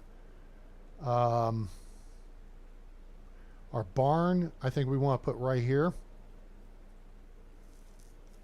Now the barn passes through. Right? The barn's a pass through. So that's okay. What we can do for now is to save the space. It's the same footprint as resource storage building. So we can go here like this. Okay. Move it a little bit off the main path there a little bit. Maybe back it up just a touch. And plunk that down there. Okay. And we'll come back and destroy that and then build it there. All right. Let's go to 2. Let's get these trees cleaned up. So we can see where we want to build stuff. There's another extraction level. That's good. That's real good. In fact, we used Force of Nature. We now have 2 points. So now we can do 1 with the earth, which is slower durability loss of pickaxes and pickaxes and shovels. Master of Destruction, you want to get later. It's only a point. But that's if you wind up moving your village or something. You want to make sure you have this. That way you get half the resources back for a building. But we put a point here that unlocks our tier 3, and there's Mule. Boom. Now we're up to 70 kilograms. So we go to level 3, we'll get 1 additional point. That goes there. We go to level 4, we'll get 2 more points. We'll put the other point to max out Mule, and then we'll probably back up and go Extraction Knowledge. Treasure Hunter, I wouldn't worry about. You want to put Master of Destruction. You want Careful Miner too. Careful Miner's good. Excavation. Force of Nature is always good because it saves your axes, but I don't know if that's a big deal once you get your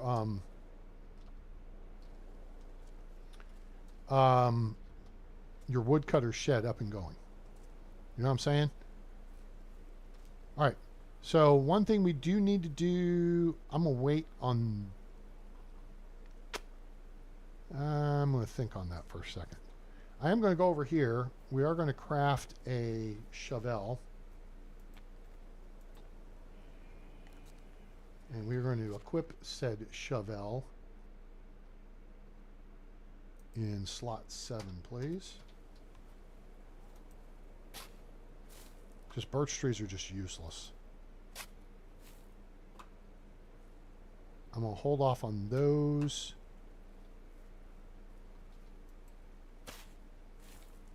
These trees will not grow back now that I've taken the stumps. And I know people have been asking questions about, you know, why can't we plant trees besides just fruit trees? And it's a legitimate question. Here's the thing. I don't think we should plant them. I'll tell you why in a second. Hey, Trent, come on, man. Help a brother out. We want to plant trees. Hang on. I'm going to show you. Whoops. What's that? What's this right here? That's not a stick. That's a baby tree. Okay? I've talked about this before. I'll talk about it again. I'm going to drop back and punt to my experience playing Farthest Frontier. Okay? In Farthest Frontier, you can plant trees. And over the years, the trees mature. And the longer you let the tree mature, the more logs it produces. Okay? Whereas here, birch trees are 2 plus 1. 2 plus the stump. If you remove the stump, in which case the tree doesn't grow back. Okay? Spruce trees are 3 plus 1. Maple trees are 4 plus 1. Okay? This is a baby birch tree. We're tracking? The longer you let it grow, the more wood logs it's going to provide. Okay? Let's jog over here. Oh, look here. That's a baby maple tree. The longer you let it go, the more it's going to provide. That's the way this should work. Yeah, you get a few sticks for this. But if you let that grow, maybe in one season it's 2-3 sticks. Maybe in 2 seasons it's 4 to 6 sticks. Maybe in 3 seasons it's 8 to 10 sticks. But in season 4, maybe you can get a couple of pieces of firewood out of it. And season 5, maybe you get some firewood, 3 or 4 more pieces of firewood and some sticks. You see where I'm going with this? Season 6, maybe it's a log and some sticks. Season 7, maybe it's 2 to 3 logs. 8, it's 4 to 5 logs. And 9, it's 5 to 6 logs. And 10, it's 7 to 8 logs. Because look at the trees. All right? You got this. Look at this little skinny mini maple tree right here. You're telling me this little maple tree here gives you the same number of logs as that one over there. You see what I'm saying? That's what I'm saying. This one, that one. This one, that one. You see what I'm saying? This one right here should give you like 5 to 6 logs. This one maybe 3 to 4. That's the way I think it should be. These are let the squirrels do their job. They're nature's arborist, right? Acorns fall on the ground, they turn into trees over time. And then the trees grow back. There's no reason for you to have to plant the trees. I mean, in theory, you could gather acorns. Okay, put acorns in the game. Or put, say if I dig up this little guy right here, this little spruce tree, and I replant him somewhere over there. And then the next season, it starts the counter. Who's with me? You guys understand the words coming out of my mouth? I'm just saying. I've thought this through.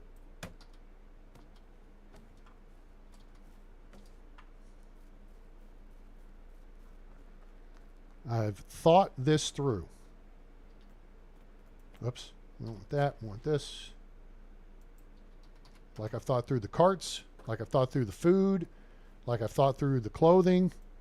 If you guys watch my videos, you know I've come up with answers for all this stuff. The devs just need to implement it.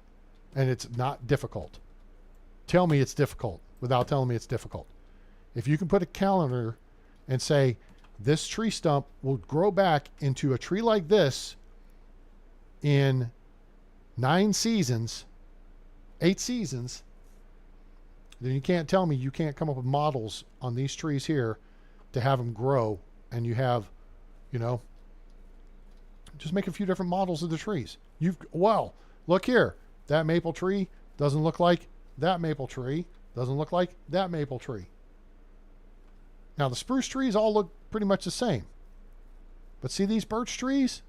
See how small they look? These look like tiny birch trees right here. I would rate this at 2 logs. But if you get a thick fat one like Daddy over here, huh? How many logs should that be? I'd guess 4 to 6. You see what I'm saying? And then you get a bunch of sticks, and you may even get some firewood out of it. But the key is the number of logs. You can always break the logs down to firewood. You could always use sticks in the fires too. But the logs you need to build with. There's a baby spruce tree there and there. There's a baby birch tree there and there. And there's probably a baby maple tree over here somewhere. And that solves the tree problem. Boom. You're welcome. Make it happen. You guys, seriously, keep goofing with the economic stuff, but you won't fix the economy in the game. I was talking about this earlier with someone that, like these people do this million coin challenge, and they said, would you, what do you think about it? I said, I think people are bored with the game. And you're artificially limited on what you can, make by the amount of money the vendors have each season, which seems to be a random number between 1,000 and 2,400, 2,500. It seems like the smithies and the fancy, the dealers with the fancy schmancy stuff, the fine goods dealers, they have the most money. Your tavern keepers have a lot of money. And then you drop down to your work, your extraction hut people and people who work the woodcutter sheds, like the dude up in Bahranica up there. You know what I'm saying? They have less money. But there's no money coming in from the outside world, because you don't have travelers through the area.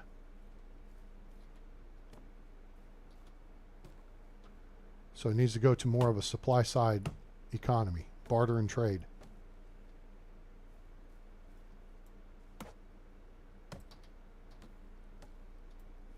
Whoops. All right. Is that pretty? Whoop. Nope. Nope. We got more trees. I like it. Well, I don't like it, but they'll grow back.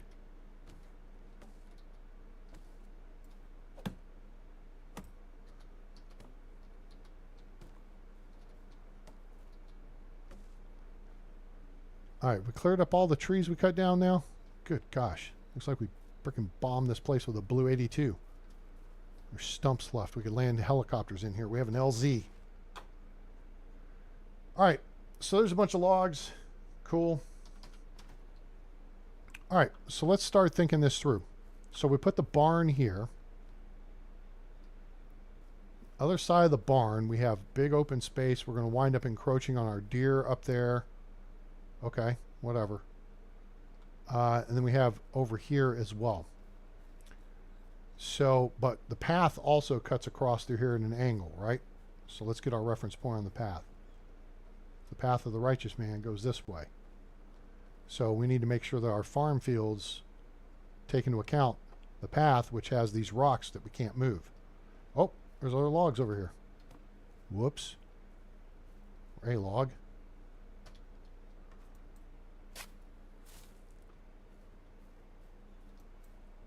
Now, I'm not going to dig up all these trees right now.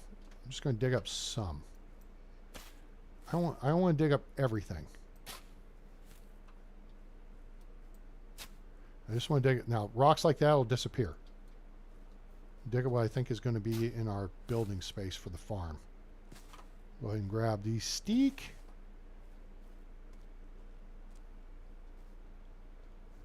Remember, 2 points for everything you pick up off the ground. We already cleared this out, so we're not going to worry about that. And our objective, remember, in 2.0, animals are cheap. Okay? Don't bother buying piglets. Buy frickin' a hog and, 3 Bessies to go with them. Okay? Let them make the piglets. And even then, you don't even need the piglets. Okay?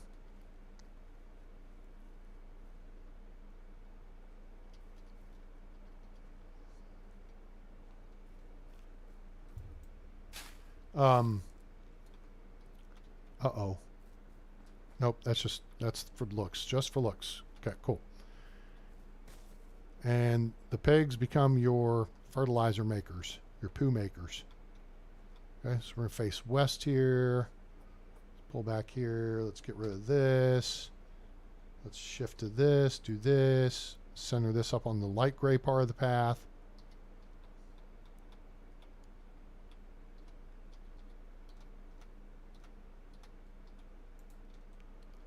And then walk due west. There's a couple more stumps. I think we'll call him Stumpy. Okay, cool. Well, so much for that thought. I think these are coming out.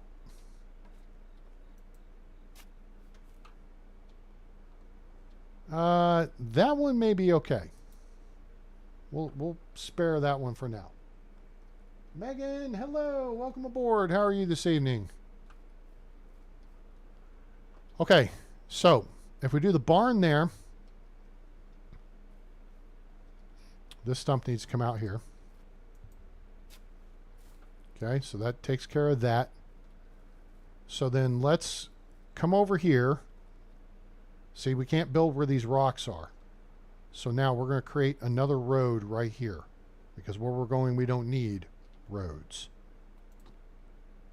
We're going to face south, and then we're going to jog it out.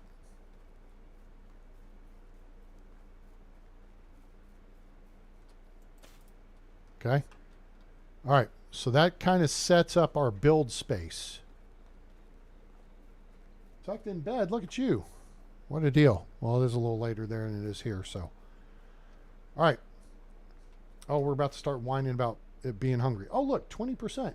That means we could eat something. Oh, bread. How convenient. Now, the oat roll is 10% less stamina consumption for 6 minutes, 4 minutes.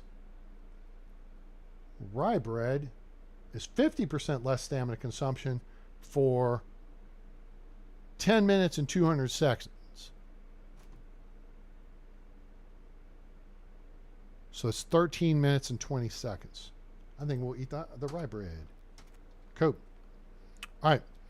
So now we've got the barn laid out. Here's what I'm thinking. You know what I'm thinking? Here's what I'm thinking. What are you thinking, A-Train? Here's what I'm thinking. Look over here. We're going to come over here. We're going to wind up wiping out all of our freaking wildlife in the area, which sucks. But oh well. It's in the name of science. Get rid of that. 2 points for everything we pick up off the ground. Towards your survival XP. Okay, now. So here's the barn, right? And we were talking about, well, we've used a resource storage building to plot in where the barn's going to be. We're going to get the field going here in just a second. What we want to do is plot this here. Boink. Center it up on this. Should be about right there. Go till we see the green light. And then move. Okay. So now, behind the barn, well, the future barn, we have a couple of options of what to do here. The question is, where are we going to put the farm shed? If we put the farm shed right here, we could put a fire pit right here. because we want to have production over here. Town square, houses, maybe some production, market. Food will probably go right here. Production may be here. Okay. Because we want our production buildings close to resource storage because it matters to us. It doesn't matter to NPCs. They don't care. The farm shed, relative to the fields, they do care. Okay? So, if we put a fire pit here, and we put a farm shed here, the two should fit. And then we need to put, we'll have like a path here, and then we can put houses along that path, houses along this path. Farmers in those would go to this farm shed here, so they're close, and then the fields would be out across this expanse right here. Are we tracking? Everybody good with that plan? I'm good with that plan. I like it. I like it when, I love it when a plan comes together. All right, so let's do this. This is going to be the barn. Let's give ourselves a few extra feet behind the barn. We're going to lay out one additional road. We're going to face west. Stand in the place where you are. Now face west.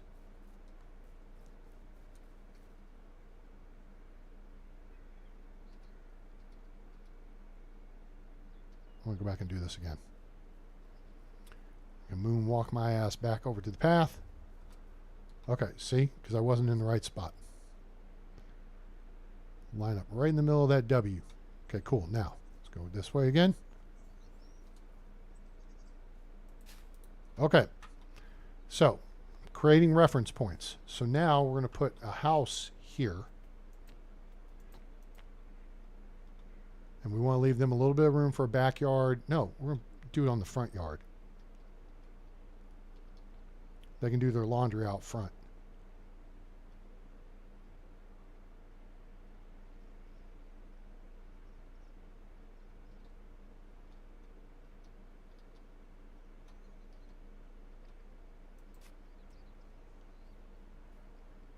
Oh, this sucks. Okay. Let me fix this real quick. Nope, missed it. Got it that time. All right, let's grab this schmutz over here. 2 points XP each. 2 points XP there. All these XP towards your survival skill. We need the stones more than anything, but that's, now we're getting overweight. Okay, so now we're going to go to our hammer time. We're going to take this house out. Why'd you take the house out, A-Train?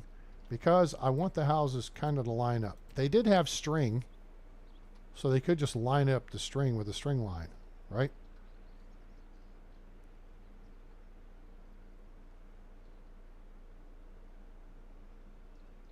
So if I do this here, and then I slide to the left, I can do another one right here, and they'd be in line with each other.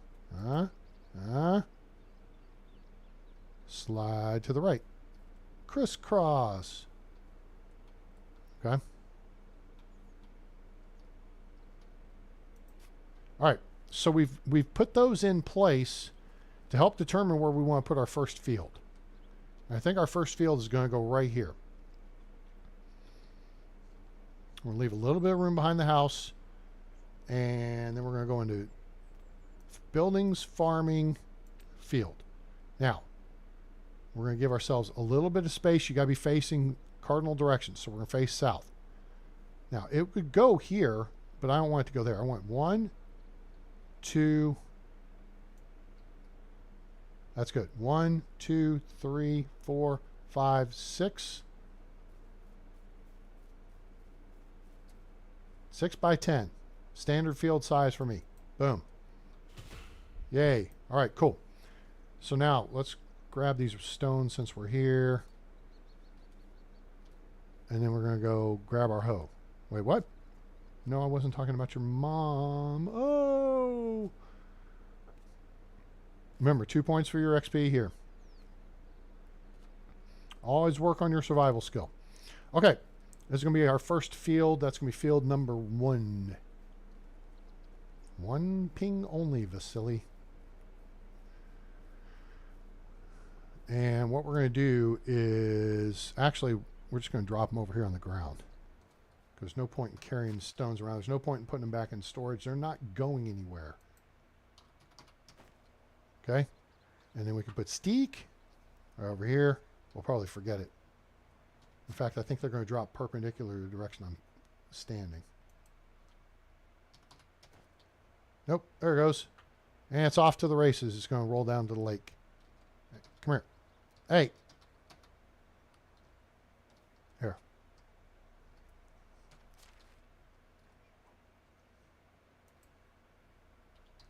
Ten sticks is 1 kilo. Oh, for heck. Whatever. All right, let's drop these other logs here. XEF. Cool.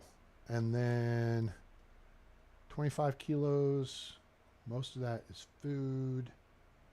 And the fact we have a stone axe on us and a wood shovel. Okay. But now we're effectively done with that. Let's go grab a sip of water real quick. And then we're going to grab a hoe.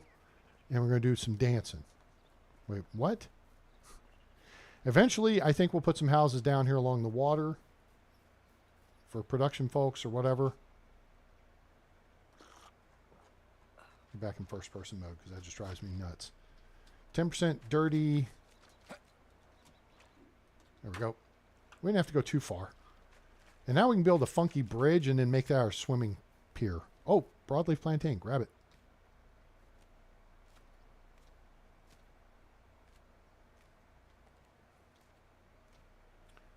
So we're going to do some hoeing. And then, all right, so we got all this crap over here. We're going to need to go buy fertilizer and stuff, which means we're going to probably need to go make a little bit of money, but that's easy peasy lemon squeezy. Let's get that hoe into slot 6. So here is how you, now, before the season's up, we got to make sure we kill all the deer. We're going to lose the deer spawn. How you know this, A-Train? I know things, okay? We're cutting, this deer spawn has a radius, and we may well be cutting into that radius. I would like to think we're just outside it, and that would be swell. And then the same with the moose. It'd be great if we could keep them, but we're going to wind up losing them. So then we just got to go over here and hunt deer and moose. Okay. Really, the big deal is just run across the river and then go hunt the wisent over here. All right. So now, field number 1, not grubbed up, right?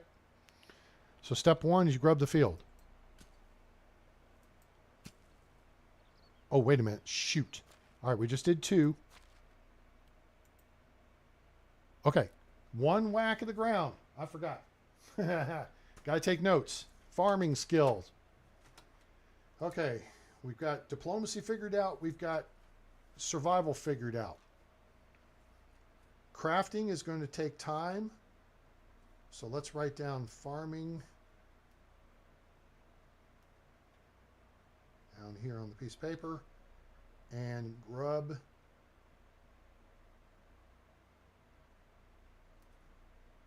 is 1, what is this, farming? So F plus 1.0 per tile. Okay, so as we grub this field,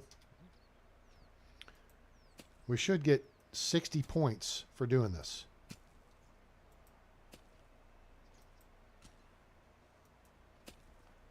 Deer, if y'all over there are going to make noise at me, I will shoot you. Don't think I won't. My people call me Headshot A-Train for a reason. And now, I ain't foo-fooing around with a recurve bow. I've got my primary blast you in the head iron crossbow with iron bolts. Okay, now, so we just did 2 rows. We should have 20 points of experience. What? Who knew? Ha! How about them apples? Let's go over here and look at our farming technology. Aha! 4 points. Hey, LEG! LEG, LEG. Oh, what fun that she can be. Oh, Ellie. L-E-G-E. So we got 4 points of farming technology. So, point 2 tech points. Okay. So we just established we get credit for 2 different things when we're grubbing the field. Ellie, we are talking tonight about technical stuff in the game. I am researching. This is a science project. Like, did you know you get 2 XP for your survival skill? There's food storage 1. Farm shed, or the barn is next, then farm shed after that. Why does the farm shed come after the barn, A-Train? Because you don't need the farm shed until you have villagers. You need the barn to turn manure and rot into fertilizer. But you do not need villagers working out of the farm shed to work the fields. You can do that yourself. All right, let's go back and look at our points now. We should have 40 points in farming, and we do. And that means we should have 8 points in farming technology. 7.9. Why is it 7.9? Oh, did I miss? What? Oh, that just threw things off. How did that happen? Who's the doofus over in Poland who came up with this idea? How's that number odd? I'm confused. Stephanie, wow, the whole gang's showing up. What's happening, Stephanie? How are you? How are things over in UM, Upper Mississippi? Or are you still out in KC? Okay, we just got a curveball thrown at us here. So 7.9. And that I expect that to be an 8.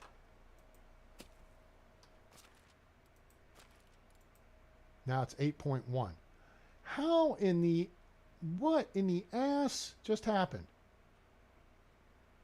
Where did we get an odd reading?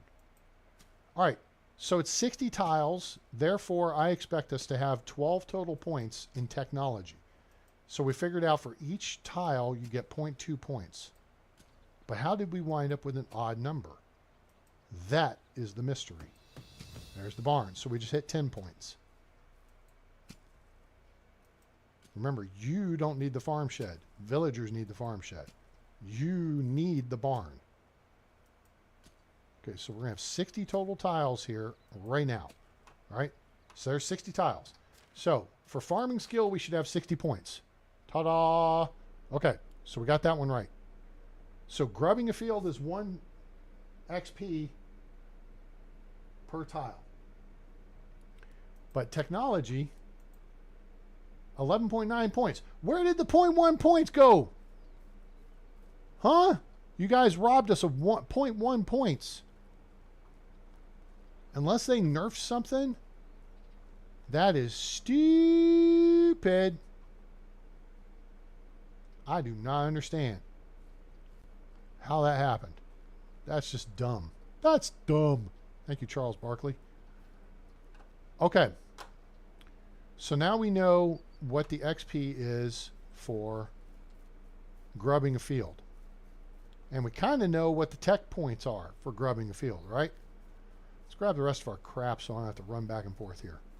Let's grab this firewood, this manure, fertilizer, bronze stick, the bag, this, that. So long, beetroot seed. Beetroot seed fell through the crack. See this crack right here? There's a little dark line. Where is it? This dark line, like right here. I dropped beetroot seed, and it's like it slid, and it went through the physics mesh, and I could see it in this view here, and it literally went, and then boom, gone, fell off into eternity, into the abyss. So there's a something in the time-space continuum right there.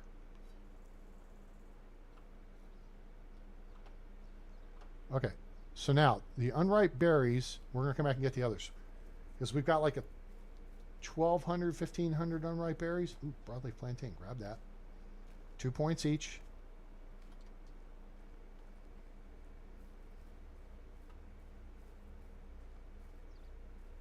Oh, I'm sorry you're not feeling well. All right, we're going to drop our other unripe berries over here.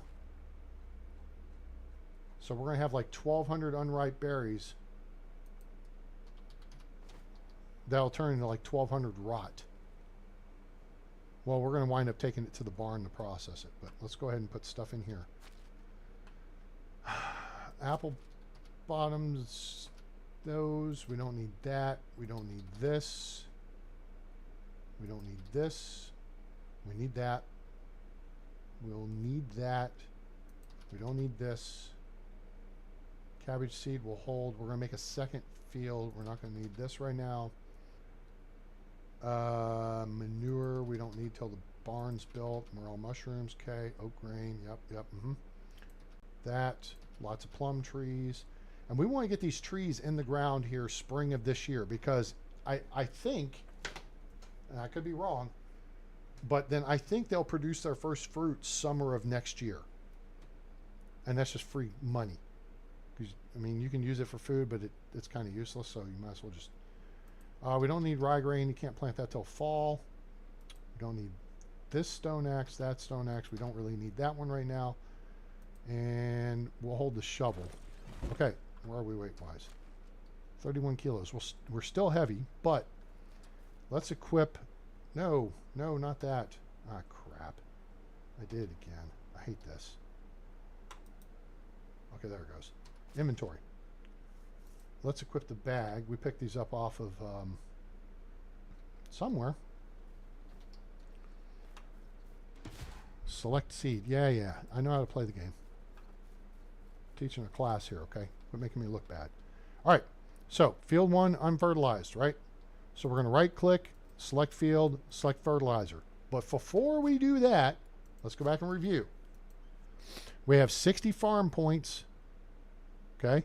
1 point XP per tile that we grubbed. And then we got 11.9 farm technology, because for some dumbass reason, it didn't go straight to 12. Because I thought it was 5 to 1. All right, so here, boink, boink. Okay, now we go back. Skills, farming, 61 points. So you get 1 point for grubbing. You get 1 point. Man, that sucks. I hope you feel better soon. Yeah, the extra that 0.1 followed the beetroot seed into the bottomless pit of hell. Okay. So fertilizer plus 1.0 per tile. I'm writing this down. Okay. So now, did we get technology points? Farming. 12.1. 0.2 tech points. Okay, so now we know. Okay, we'll go ahead and fertilize what we can.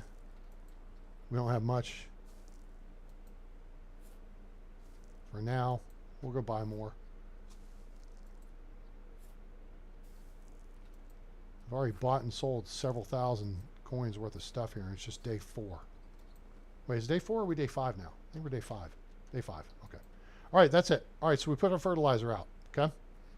Cool. Okay, so we put 6 tiles worth of fertilizer out. So that should have been 12 points and 68. Wait, no, it's 4 tiles. Sorry. Okay, so we're good. So 1 point of farming XP per tile that you grub, per tile that you fertilize. So I assume if we hoe, it's going to be one of those 2.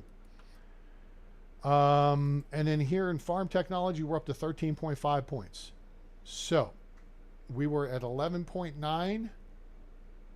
So that's 4.6. Okay. Time to break out the fancy phone. I ain't mathing this stuff at this late. All right, so 13.5 minus 11.6 is 1.6. Divided by 8 is 0.2. Okay, well that was the number we had. 0.2 tech points. Okay, we're good. So aside from the 0.1 points that somehow magically disappeared through the physics mess like our beetroot seed did, we've learned that as far as technology goes in farming, that's 0.2 points for each tile you work. So now, we're not going to do that. We're going to go back to our hoe. That's not our hoe. This is our hoe. Okay. So again, what's our reference point here? 68. So we're at 68.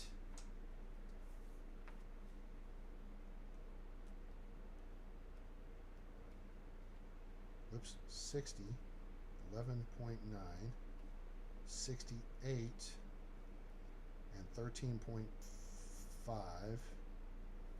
Is that right? Yep, okay. So now we go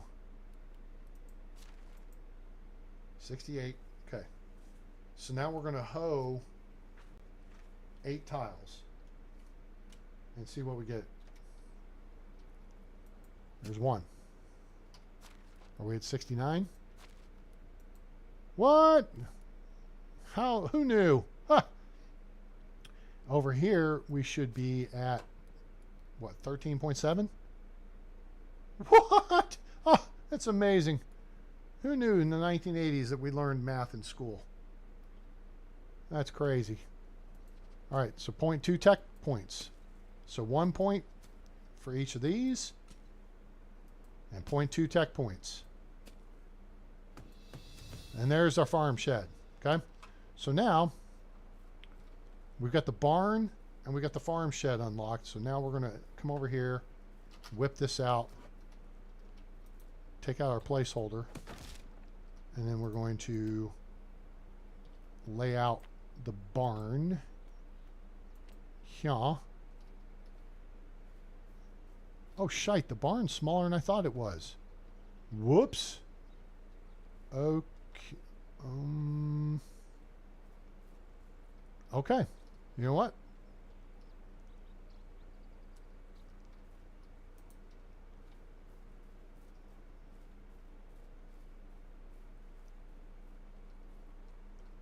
Huh. Well, that just kind of goofed up my master plan a little bit. Not too much, but a little bit. Just a little bit. All right, let's face west.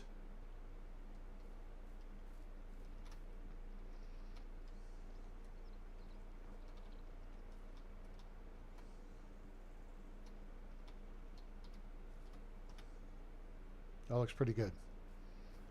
Slide to the right. And we're going to put this one pretty tight here, because then we got room for a production building here. What production building would that be? I don't know what's unlocked right now. The workshop's unlocked. Well, who knew? The workshop fits. If it fits, it ships. We're not going to build the workshop there, though. We may do the sewing hut here. And then we got to figure out where we want to put food. I almost feel like I want to put food storage there and then put the kitchen here. We may put either the smithy or the sewing hut here. We could put the others here or there. And our town square could be a space behind here. Stage goes back over there, yada, yada, yada. You know, all that stuff. Okay, so now we're back to the discussion about the barn. We just fit another house in here. That's good. But the nice part is we may have just opened up room for more houses. And that's a good thing. So let's do this. Let's give that house some room. And let's see if we can squishy this over here. Aha, I think this is going to work. Then over here, we're going to take out these delios, these berry bushes. We've already stripped them of their fruit, their unripe fruit, but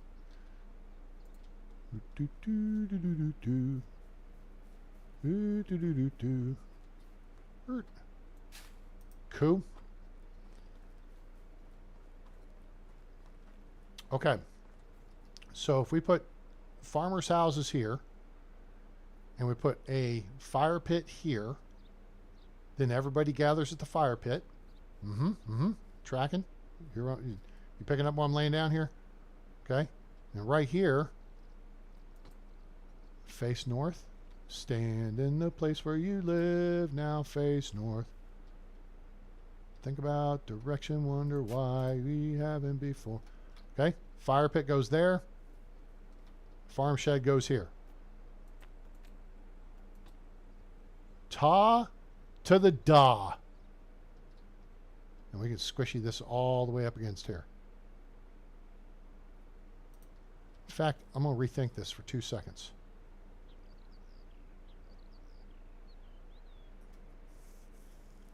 Why are you rethinking it, A-Train? Well, because I like the idea of my people being able to sit and look out and enjoy the view. You know what I'm saying? And they won't have a view if the barn's sitting right there. So we could put the fire pit here. What if I move over here? And what if I face south? And what if I do this? And what if I plunk down another house right about here-ish? How much space we got behind that? Well, the people still ain't going to have a view, fool. Damn. Yeah, I didn't think that through. But the fields are going to go that way, this way, and that way. A little bit of this, a little bit of that. A little bit of this, a little bit of that. Okay. This is a test village. So, yeah, I started a new village because I'm a blockhead. 2 things came up, and I didn't have answers. So, you guys remember I did a chart last week on hunting XP, right? You remember that? Remember? You want to see it? If you haven't seen it, if you forgot. Okay. So, I did this, you know, kind of cool little hunting guide XP thing. Right? And then somebody said, hey, wow, I wish you'd do that for crafting. And I was like, yeah, right. So, handy dandy notebook has a whole page of notes on crafting. You guys want to know what you get for crafting? XP wise? This is based on just what you can hand craft. Okay? Stone knife is 5 experience points. A stone axe is 5 experience points. A wood spear is 3 experience points. A wooden hoe is 4 experience points. Get this. A stone pickaxe is only 0.3 experience points. Somebody put the decimal point in the wrong spot. We got to point that out to the devs. Stone sickle is 6 XP. Wooden shovel is 3 XP. Wooden hammer is 3.2 XP. Simple bag is 6 XP. Simple torch is 1.8 XP. A campfire, the simple campfire, is 0.9 XP. And roasted meat is 1.5 XP per meat. That's what I've been working on today. Now, why are you building a whole new village for that, A-Train? That don't make no damn sense. You're right. It don't. Somebody else brought up another point. They said, oh, I upgraded the trunk in the house of a couple, and the next season they were pregnant. Really? Really? Okay. Not sure I believe that, but okay. Could have just been chance. Could have been fate. Could have been a strange twist of fate telling me that heaven can't wait. And I better get it right this time.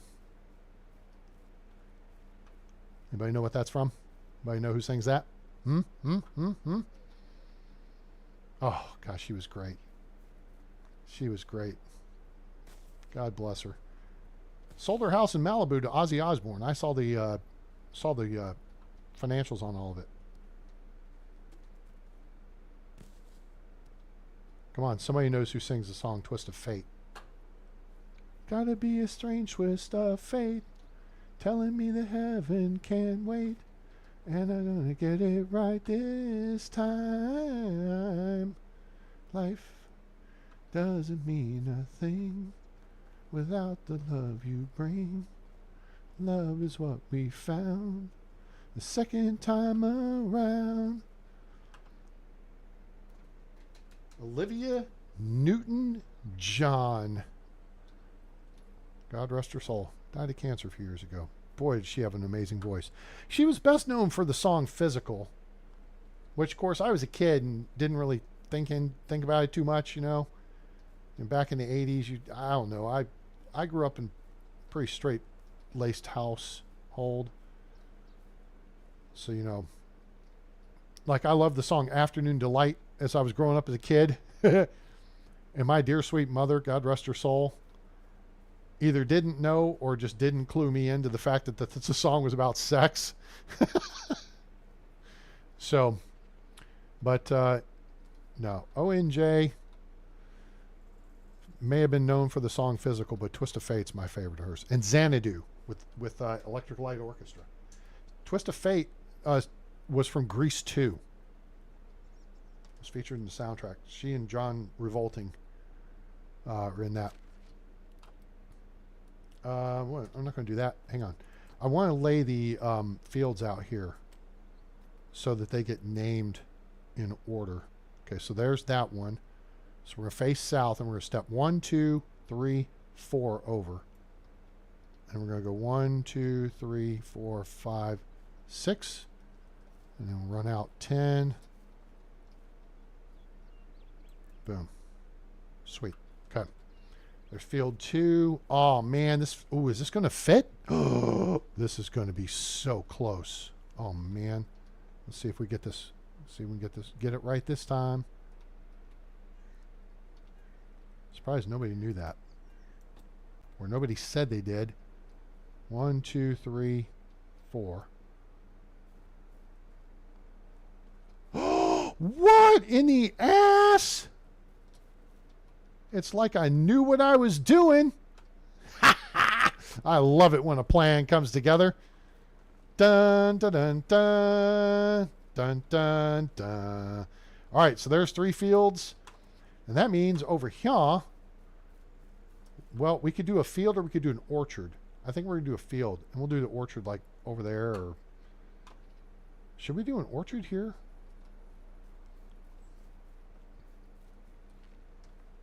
And then we'll go back, I think, to the plan of a farm shed here. No.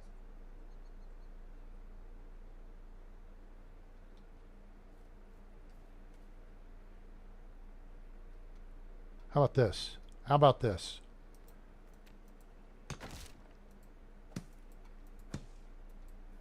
Okay, let's do this instead. So there's a house here. That's not the house of the rising sun.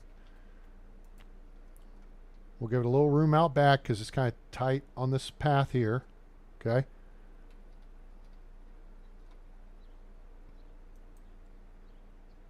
Well, no, let's do this. I have a plan. Great. Custer had a plan. Let's come over here and let's drop in another field. 1, 2, 3. Okay, so there's 1. Okay, there's that. There's our reference point. So 1, 2, 3. 1, 2, 3. 2, 3, 4, 5, 6. That means we can come over further. So that means we could... Oh, broadleaf plantain. Give me 2 more points. Cha-ching! Anything you pick up off the ground is worth 2 points, kids. Yep, I figured that part out too. All right, let's try here. 1, 2, 3, 4, 5, 6. Okay, let's try here. Boom, boom, boom. Of course, we could drop back and punt to the idea of doing an orchard here, but then the trees block the view. That's 6. Okay, cool. Let's just go out 10. 10. Do we want to go just 10? This could be a bigger field. This could be like a bigger flax field. This could be like 12 by 6 or even bigger. Oh, shit. Oh, man, I'm sorry. Oops, my bad. There we go.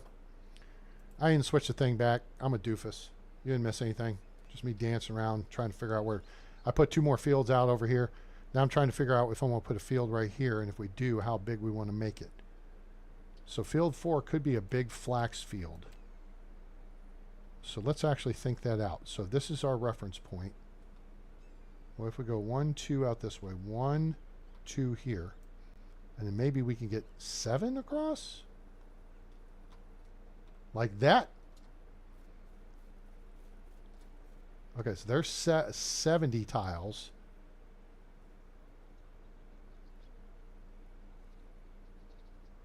$12 by 7. Oh, damn it. I right-clicked again. Oops. What an idiot. Or we could do orchard here. I don't want to do orchard here. Not here.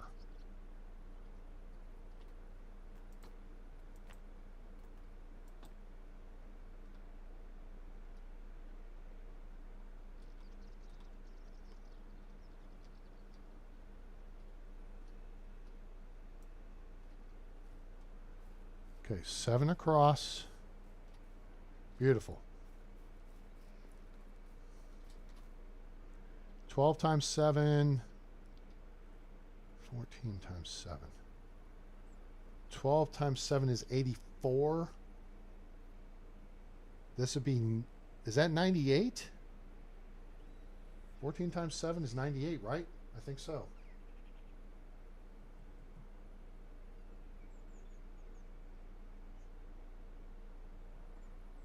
$98. Woo-hoo-hoo. What? Who knew?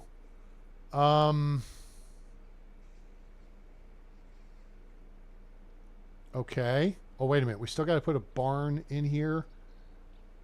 Okay. Nope. Nope. That's okay. I think that's okay. All right. Let's plop this down just for giggles. Did I put a road in here? I thought I was putting a road in here.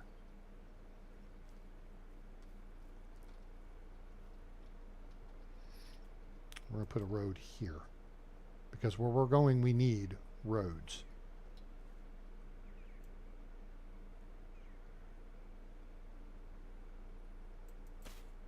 Okay, that works.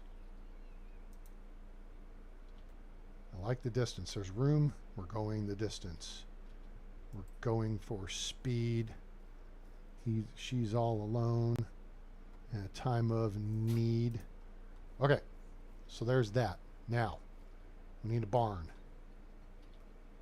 Not like Auburn barn, but a barn.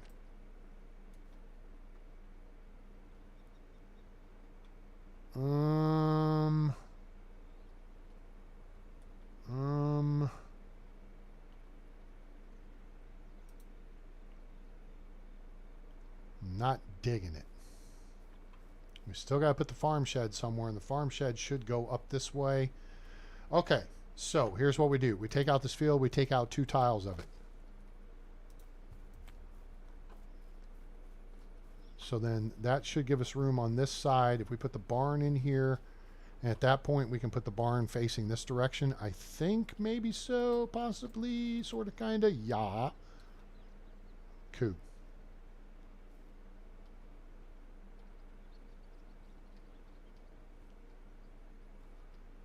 Wow, this puts it a long way from the...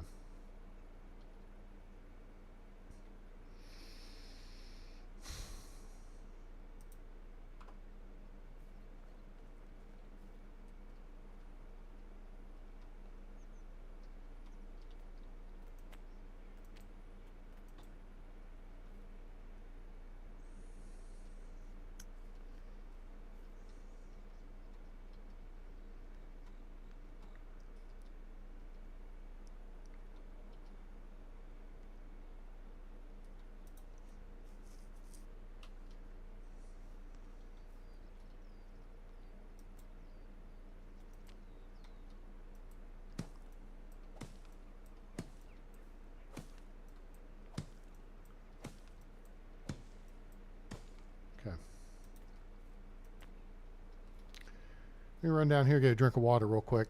Damn, it's getting late. I've been going for a while now. I know this was a totally unannounced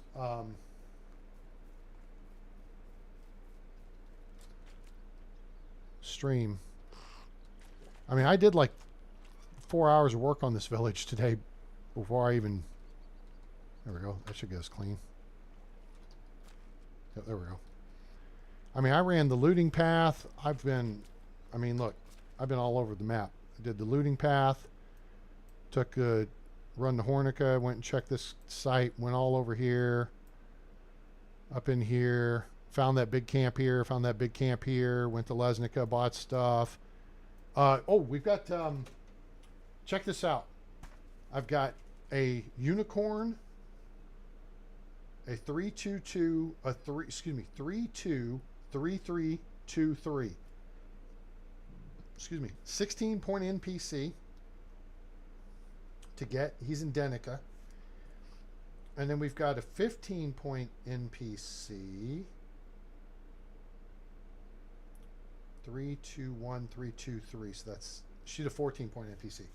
15, I have a 15, a 14, and a 13. A 233133.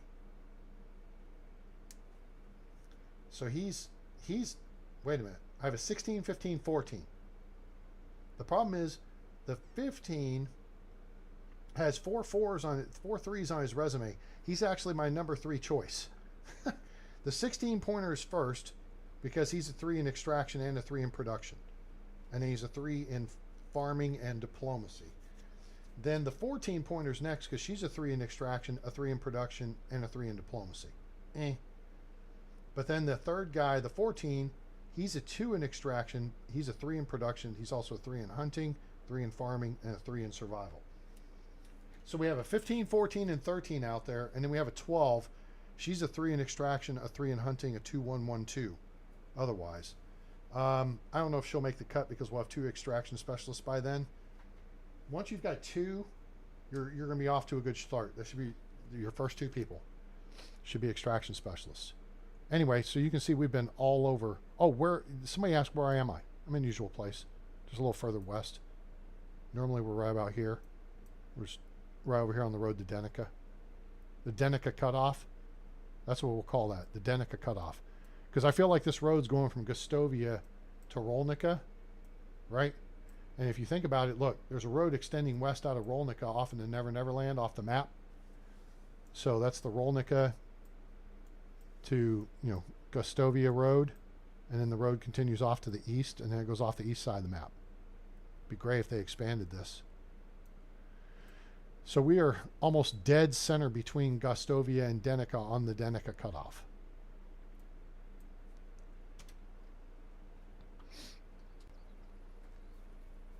Okay, and then we need something to eat here. And I've got like an 8-day season going here, the first season. Oh, 31. We got 10 more points we can burn. All right, if I can just figure this out real quick, we'll be golden.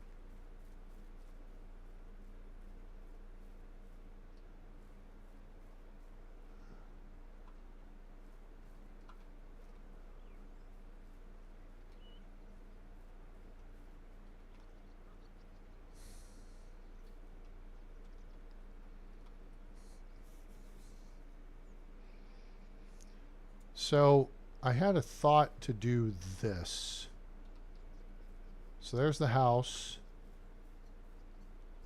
We're going to have a little room behind the house. And I know I had this going earlier and I took it out.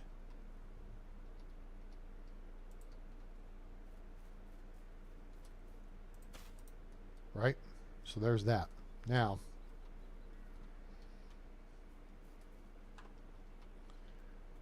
boop, boop, boop. Barn goes here, kind of tucked up against everything because I don't want it far from resource storage. Because I have to make that run. And we want it over here close to this path. So we can do fire pit under, well,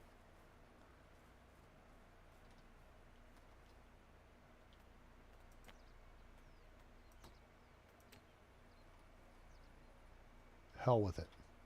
Hell with it, I say.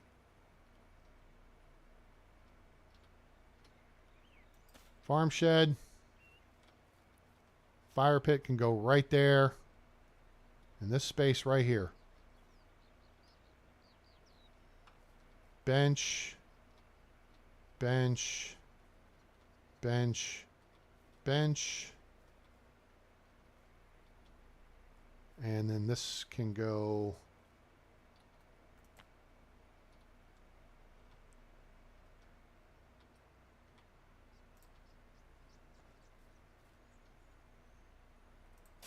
like that. And then fire pit's right here. And then this field can go however the hell we can fit this field. 10 by 6 is 10 by 6. That's, if it's 10 by 6, it's good enough.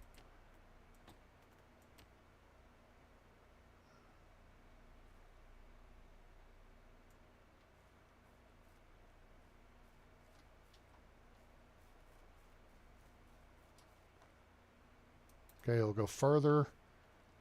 So you know what? We'll go ahead and blow it up, make it as big as we can without running into. I want a reference point down here. Where is a stone? That would be one right there. Cool.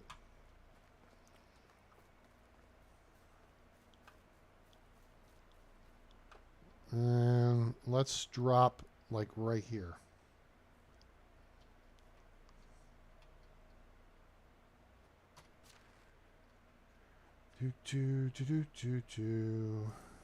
X. Oh shit, we got more than one. XF. Okay, that'll do, pig. So our test village here is going to be for future testing and analysis of game mechanics. Okay, so we're going to back up to this corner here, so we can't, well, I guess we can.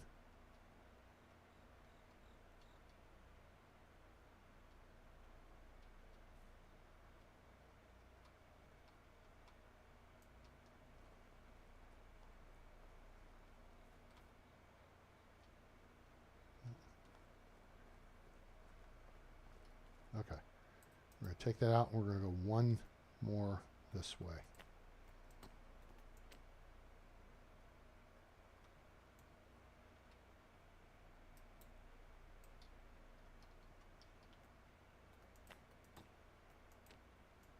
There we go. Oh, we're right at the edge of the frickin' road. I don't want to be right at the edge of the road. The ground art changed. There we go.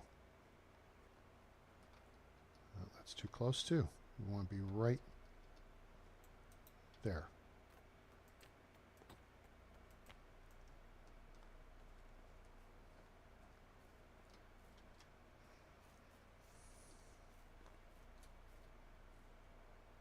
By 7.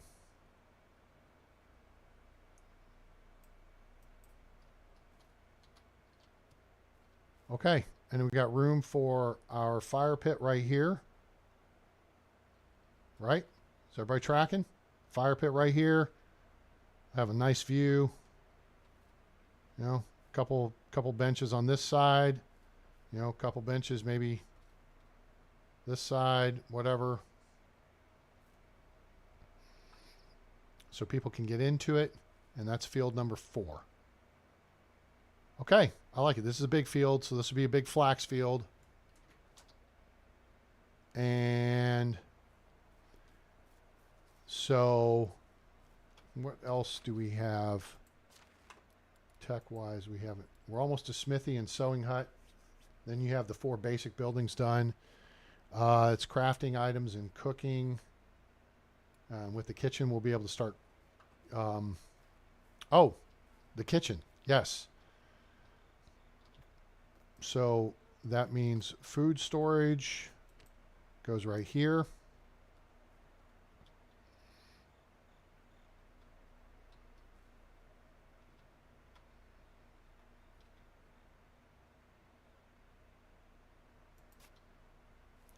That means The kitchen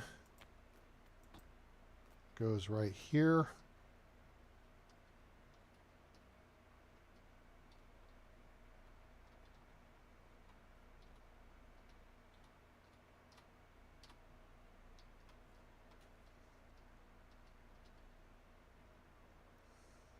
We want them close. We don't want them too close. In theory, you don't want fire spreading easily. Okay, which means we need to whip out not that, but this. We take that, that, and that, and then this birch stump. What did you guys think of my tree analysis earlier? Like, you let this grow up, that would be a birch tree someday. And if you let those grow up, those would be spruce trees someday. You know what I'm saying? And if you come over here and you let these grow up, it'll be a maple tree someday. That's the way they should do the trees. That would be amazing. I forgot about food. Oh, you forgot about Again. food again. No, reach in your pocket, dumbass. You got food.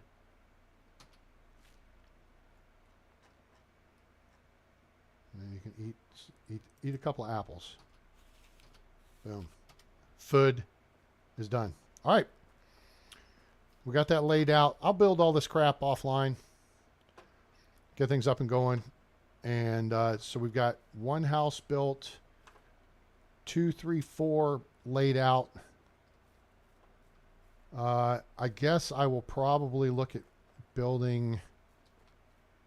Could build another house right here. It gets a little close to this drop off. So I may not do that. This side over here could have another house, but I kind of like the open view too. This could be where our stage goes. Market could be right in here or right over here. Stage over here. This big open area. So we got room for one production building here. The kitchen's there. That leaves the workshop and the smithy. And I don't like the workshop here. It's really tight in the space. See how close it is? It barely fits in here. That's what she said. And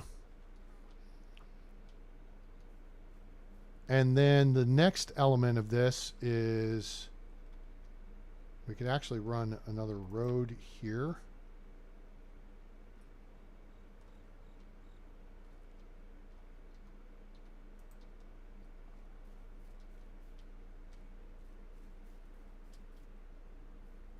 Let's run it through Broadleaf Plantain. I don't want to tear that up yet. I just want to mark it.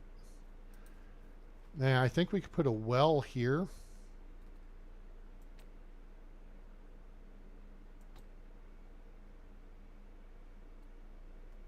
Oh, I got to put, I'm not worried. Hunting Lodge and Herbalist Hut can go up here. Extraction. Well. This would be good for the well, or we could put the well right here behind food storage. Actually, this might not be a bad place for the well right here. But then that puts a production building further away. So this is not bad. If I have to shuttle buckets from there to here to put them there, that's still not terribly bad.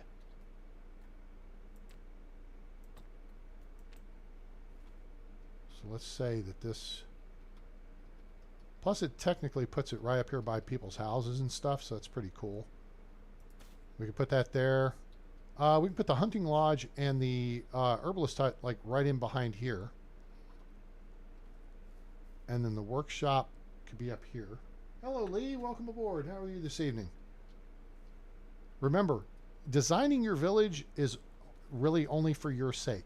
The only thing that matters to the NPCs is this farm shed and those fields.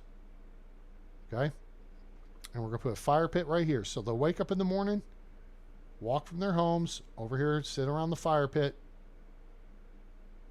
Then when the whistle blows at 8 o'clock, they walk right here. They pick up their bags, their tools, And boom, they're literally right into the fields being productive. That's the only part that matters. Otherwise, your village layout is just to accommodate you running your ass between buildings making things until you get enough people making things that you don't have to worry about making things. But you need to run up your experience before you have other people making things. Does that make sense? Get your XP up first before they get their XP up, because you're the fastest crafter you have. You know what? I think we're going to change this. We're going to go put the well here. Building limit exceeded. Oh, well, that's okay.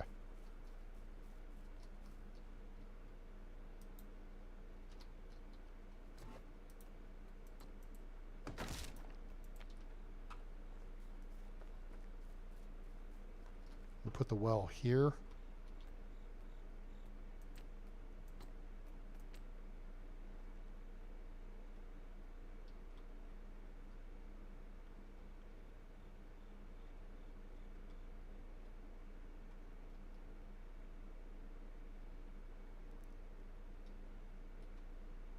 That's fine. Lee, how did the Rangers do? Thought it was 2 in the morning. Oh, that sucks. I guess you may not know how the Rangers did then. And then we can do the woodcutter shed here. Or the woodcutter shed could go here. That's a good idea. All right. So let me see. Do we have a stupid rabbit trap? Do we have steaks? I need steak.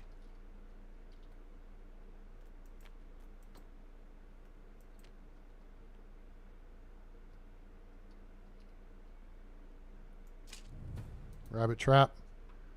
Do we have a log in our hands? We do. Okay. Hunt a wild animal.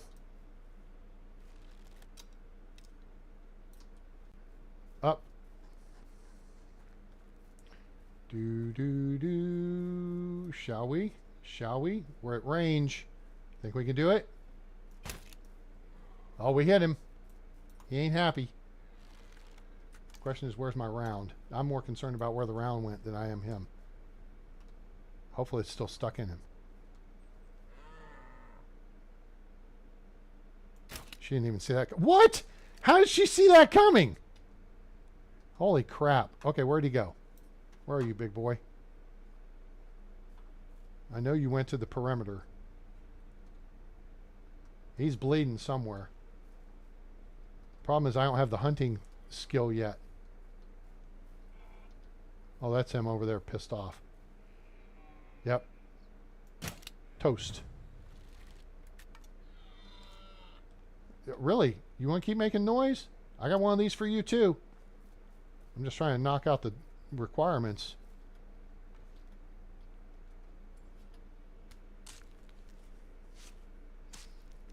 KC Creations. Good day, mate. Guys, say good day to KC. KC's in Australia. Australian for beer. All right, do I have any rounds laying around out here? Come on. Now, why is this one frozen? Oh, right in their face. You lead your target. That's how you hunt. Gotta lead your target. L-E-I-G-H-D. Lead. Oh, where are they? I think we've got another wounded female out here somewhere. Okay, there's 2 of them right there. There's another one over there. I am missing a bolt.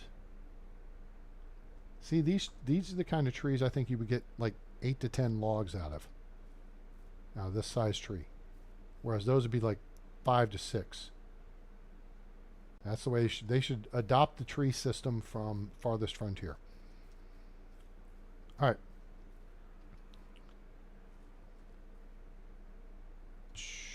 Solo target here. Headshot. What's my name? Say my name. Headshot. Headshot A-Train. Just saying. That's how you do it. Lead your target and compensate for drop. Night's been good.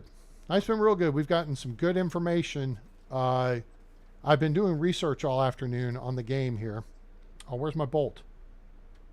Where's my bolt? Did you eat it or something? Eat it, eat it, eat it, eat it. Break off your teeth and eat it. Oh, okay. Hunting level. Hooray. Now, we already did hunting. So we can put points into that. We're going to take hunting. Oh, no, we're going to take... Yeah, we're going to actually take hunting knowledge. We'll do steady hand next time. So what I'm doing research-wise is building upon the experience points from hunting chart that I did last week. And I did a chart the other day about houses, too. Are all of them... Did I get all of them? Nope, there's still one out here. But I need to see if I got loose weapons out. We can't leave ordnance on the battlefield. Ah, see? That's what I'm saying. That's an expensive piece of kit right there. That's 75 coins. The government doesn't like when you leave brass on the battlefield. It's not environmentally friendly. Like, for example, if you pick up this stick... That's going to be plus 2 points for your survival XP. Oh, there it is. And presto.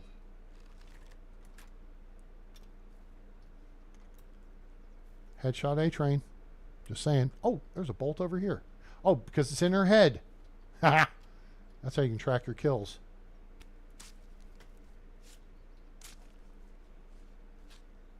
So...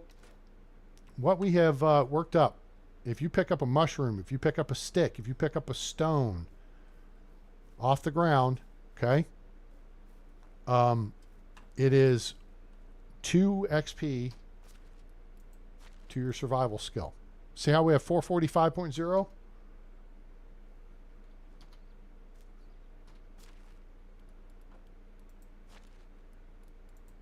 Now we have 447.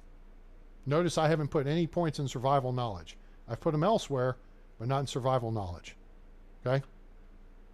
So, that's your survival XP. Is anything you pick up off the ground. We were at 447. Now we should be at 449. 449. Now, this was 2 sticks. So we should be at 453, I believe. Whoops. Survival. Blockhead. 451. Okay, so multiple sticks. 451. That's 3 sticks. Pay attention. That's important. 453. You don't get additional points for pulling up the multiple stick things. That's just straight up. Oops, berries. That's going to be 2 points. 455. Okay. So you get multiple berries off of a bush, right? That's 5. But we didn't get extra credit for them. We just got 2 points. Getting sticks like this, you may get 2 sticks, but you only get credit. You get 2 points. Okay? So that's your survival XP is 2 points per item you pick up. A stick, a stone, a mushroom, flowers, flora, fauna, all that. Okay? So we've figured that out. Berries. All right, what else did we learn today? We also learned your so you're gathering, everything is 2 points. I mean, I've got it written down here. Stones, sticks, broadleaf plantain, dandelions, unripe berries, St. John's worts, daisies, chicory, morel mushrooms, and straw. Every one you pick is 2 points. But as we've just seen, a berry bush has multiple berries, but it's still just 2 points. One of these baby trees sticking out of the ground has multiple sticks. It's still 2 points. You could pull a thing of straw or reeds out of the ground down at the river, and it could give you 3 straw, but it's only 2 points. All right, so that's your survival XP. Extraction. If you cut down a tree, it's 2 points of experience for your extraction. Okay? So right here, extraction. You get 2 XP for cutting down the tree. You get 3 XP for the first chop on it when it's laying on the ground. And that's when you get the sticks and the feathers out of it. And then you get an additional 3 XP the second chop, which breaks the tree into logs. So you get a total of 8 points of XP per tree cut down. Clay is 2 points per pile that you dig up out of the ground for your extraction. Now, technology, building technology, I'm trying to think of whether or not we got credit for those. Let's go cut down a tree and check.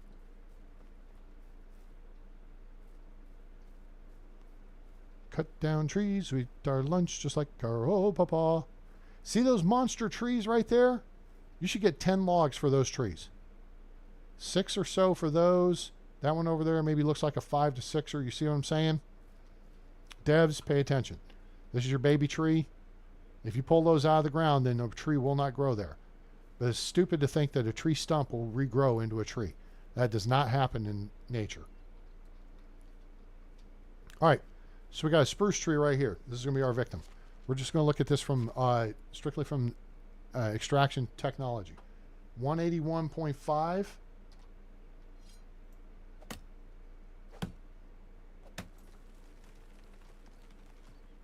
Stay out of the way. Let it fall. Let it do its thing. Oh, nice. Okay. 181.5.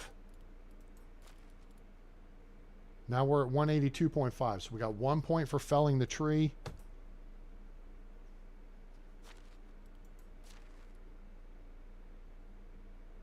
$1.5 points. Oh, let me write this down. Where did I write this down? Okay, so 1.5. Oh, this is going to be half of what you get for your skill XP. This is going to be for the tech, for building tech.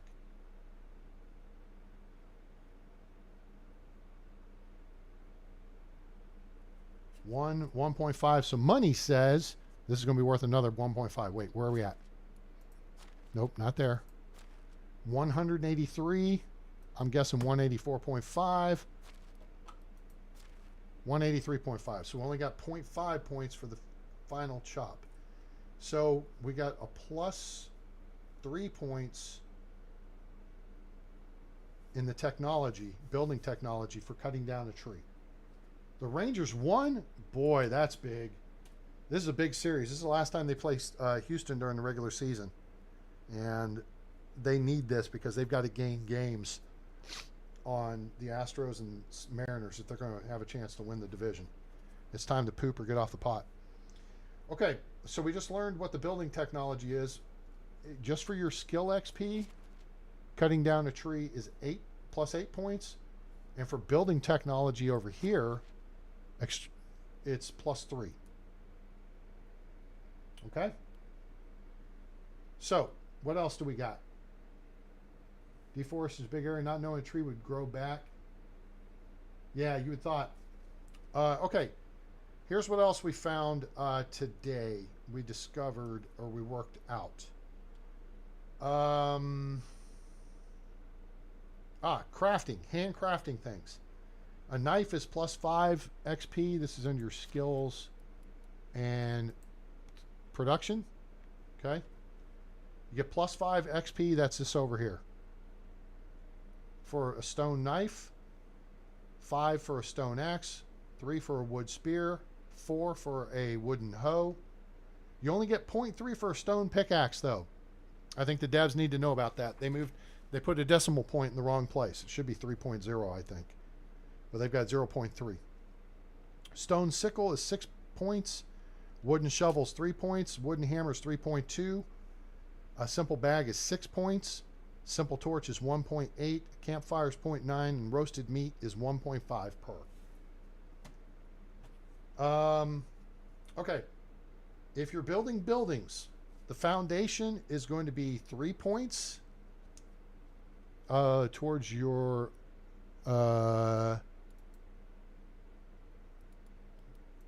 Oh, it goes towards crafting, and it goes towards your building tech here. Okay? The points are the same. 3 points for the foundation, 2 points for the frame, 1 point per roof section. So like the house has 4 roof sections, so we got plus 4 points for building the house roof. But the resource storage building has 5 roof sections, so we got plus 5 points for that. The gables were 2 points each. Wall sections were 2 points each. And then the wooden interior was 2 points in the resource storage building, and the wall sections in resource storage were plus 1. Now, I'm now officially curious on whether that is because they were sticks and they were half of what the wall section was for the house that I made from logs. Now we got something else to investigate, which would make sense. It's a higher level of technology, you know, if you build with logs as opposed to sticks, and if you build with stones instead of logs, right? All right, let's skip down to diplomacy, because that means we've got more questions to answer there.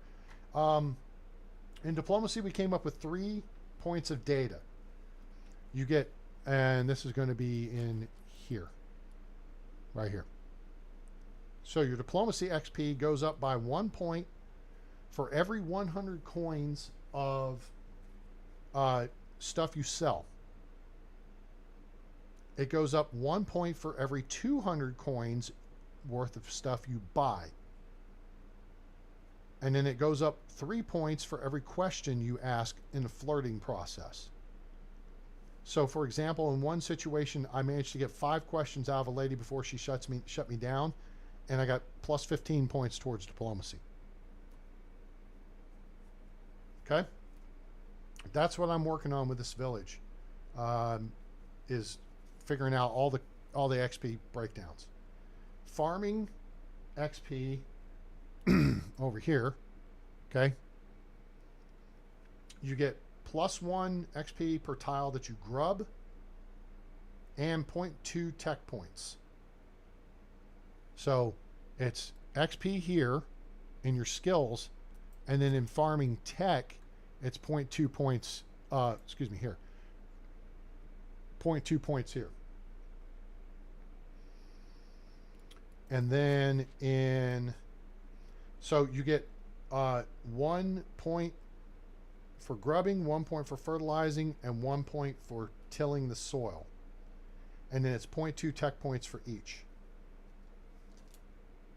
So, if you wanted to know how much experience you get for various things, I'll be putting this when I get done with the data.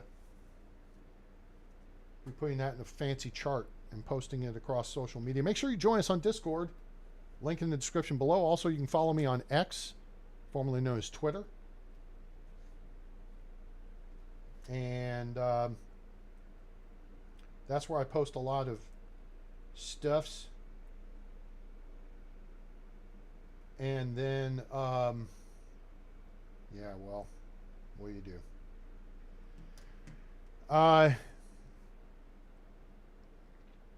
Also, make sure you like, share, and subscribe to the channel.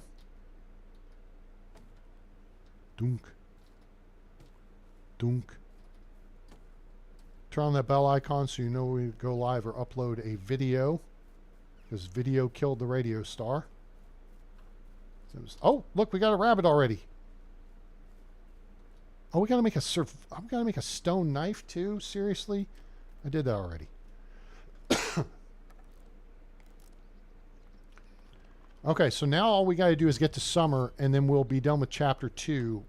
Remember, you do the chapter quests by building stuff, and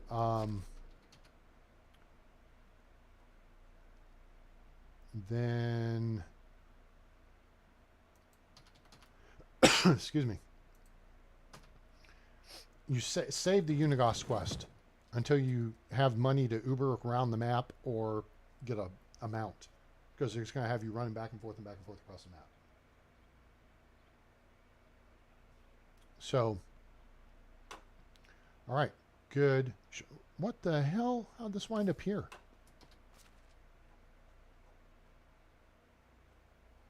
Now, all that leather.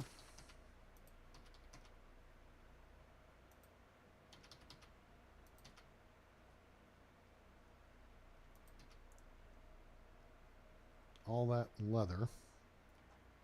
Did I put it away? No. All that leather is a bunch of money waiting to happen.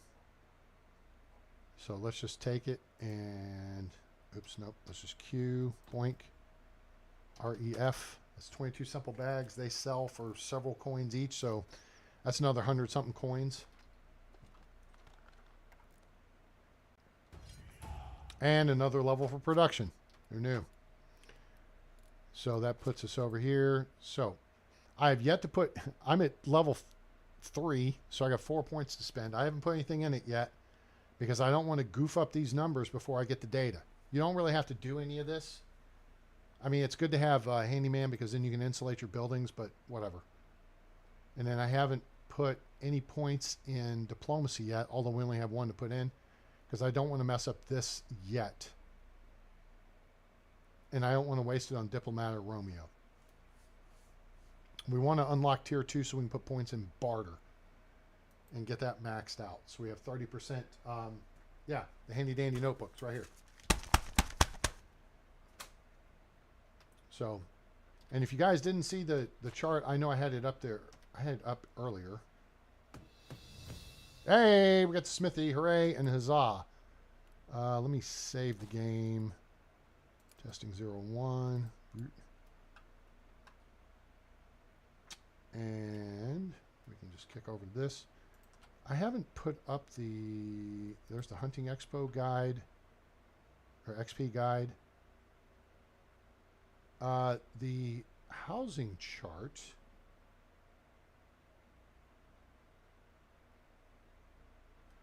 So there's the Valley Fishing info map. There's the spawn sites, which I need to add more to. Actually, I could probably do a better job of this. Well, I don't remember if I did this in Paint 3D or if I did it in... no, I think I did it in Canva early on. Everything started getting complicated.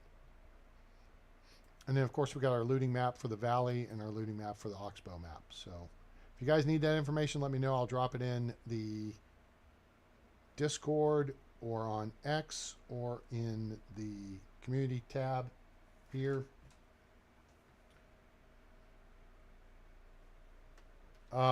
And so, yeah, I put that, I think I put that up on, let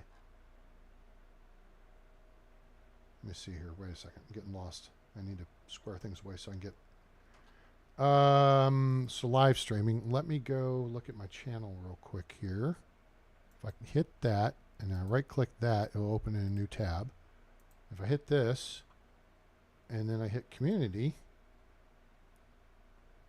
we should have, A-Train's Housing Happiness Guide. Yes, there it is. It's got 6 likes. How about them apples? That's all right. Appreciate you guys supporting this.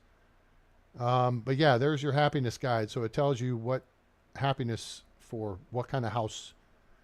I didn't get into the weeds on this because I even had data on doing stone walls with wood log gables. And that got goofy when we did that test. It's like things went down when you put shutters on it. It was weird.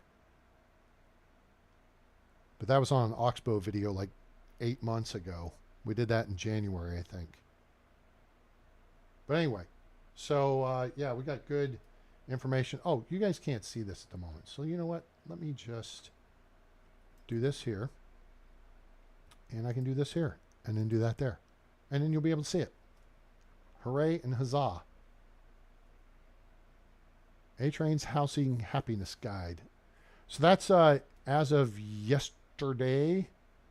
It's based on NPCs being in a job that they like. And based on a simple small house with 3 windows. They come with 2. I had a 3rd window. Each decoration is +1. So if you put 3 shutters on, it's +3. And the max decoration bonus is 10. That's my understanding. That could have changed, but I think that's going to probably hold true. And then I put a little historical note there at the bottom. Wattle homes with thatch roofs were most common in the lower classes of society. And then eventually they upgraded to log homes with wood roofs. Stone construction was common for the nobles of the period. I mean, your villagers will get extra happiness out of the stone homes. And then I've told you how the smart way to play that is go clear a cave, build a resource storage building outside a cave, clear the cave, and put all the stones in the resource storage building in addition to the ore. And then you'll have like 200 or 300 stones. And if you build a house based on this configuration, a simple small house with 3 windows, it'll take 66 stone, I think, to build the house, plus 10 for the foundation if it's on level ground. So then 76. And however much stone it takes to build is the same amount of limestone you're going to need to insulate the whole thing. So that's why you want an excavation hut going early game if you're building with stone. Even if you're building with wood or thatch, with logs or thatch, or wattle, excuse me, you can put someone in there to gather clay and straw. So you can insulate them, and then that makes people happier, as you can see there on the screen. So that's the kind of information I'm collecting and trying to present to you guys. So then you know how the game works. If you know how the game works, it's easier to play the game. You know what I'm saying? So if you appreciate this kind of work and this information and my karaoke, we didn't do a whole lot of that tonight, then please give us a like. We appreciate it. Share with your friends. Let them know about the channel. Let them know about Medieval Dynasty. Now available on Steam from Render Cube Games and Toplitz Productions. Link in the description below, as is a link to our Discord. Become part of the A-Team. Join us on X. Usually put a post every day or so.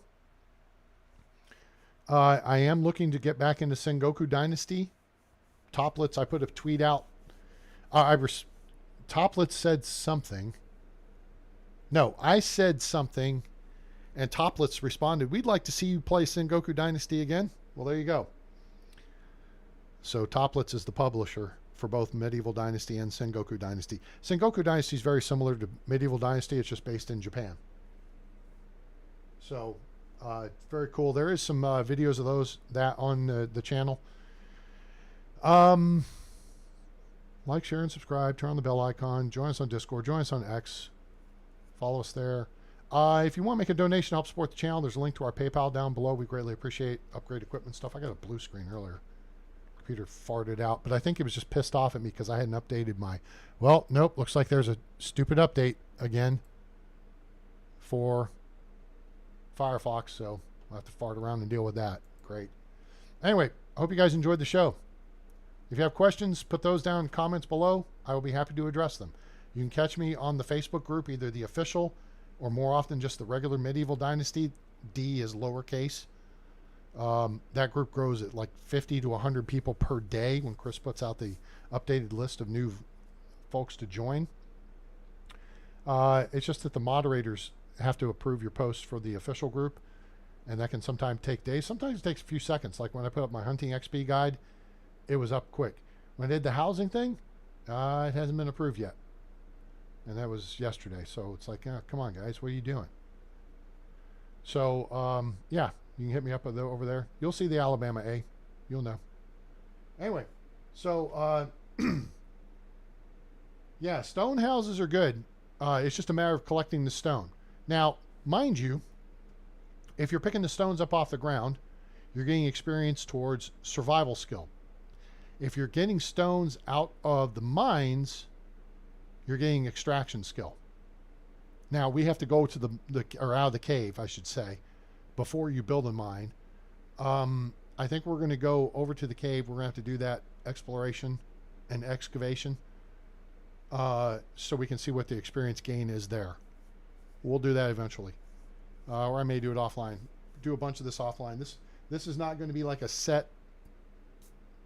I'm going to do a bunch of work behind the scenes. Ultimately, I'm trying to get a village going here where we have like 10 couples because I'm going to use one half of them as a control group and the other half as a research group. And we're going to do some comparisons on upgrades to the houses with the trunk, the bed, and the fire, and see if that has any effect on their pregnancy percentages. So anyway, guys, I appreciate everyone being here. Thank you so much, and I hope you learned something this evening. Again, if you have questions, put those in comments below. Otherwise, I hope you have a great day, night, evening, morning, wherever you are on planet Earth or beyond. I'm A-Train. It's over. And I'm out.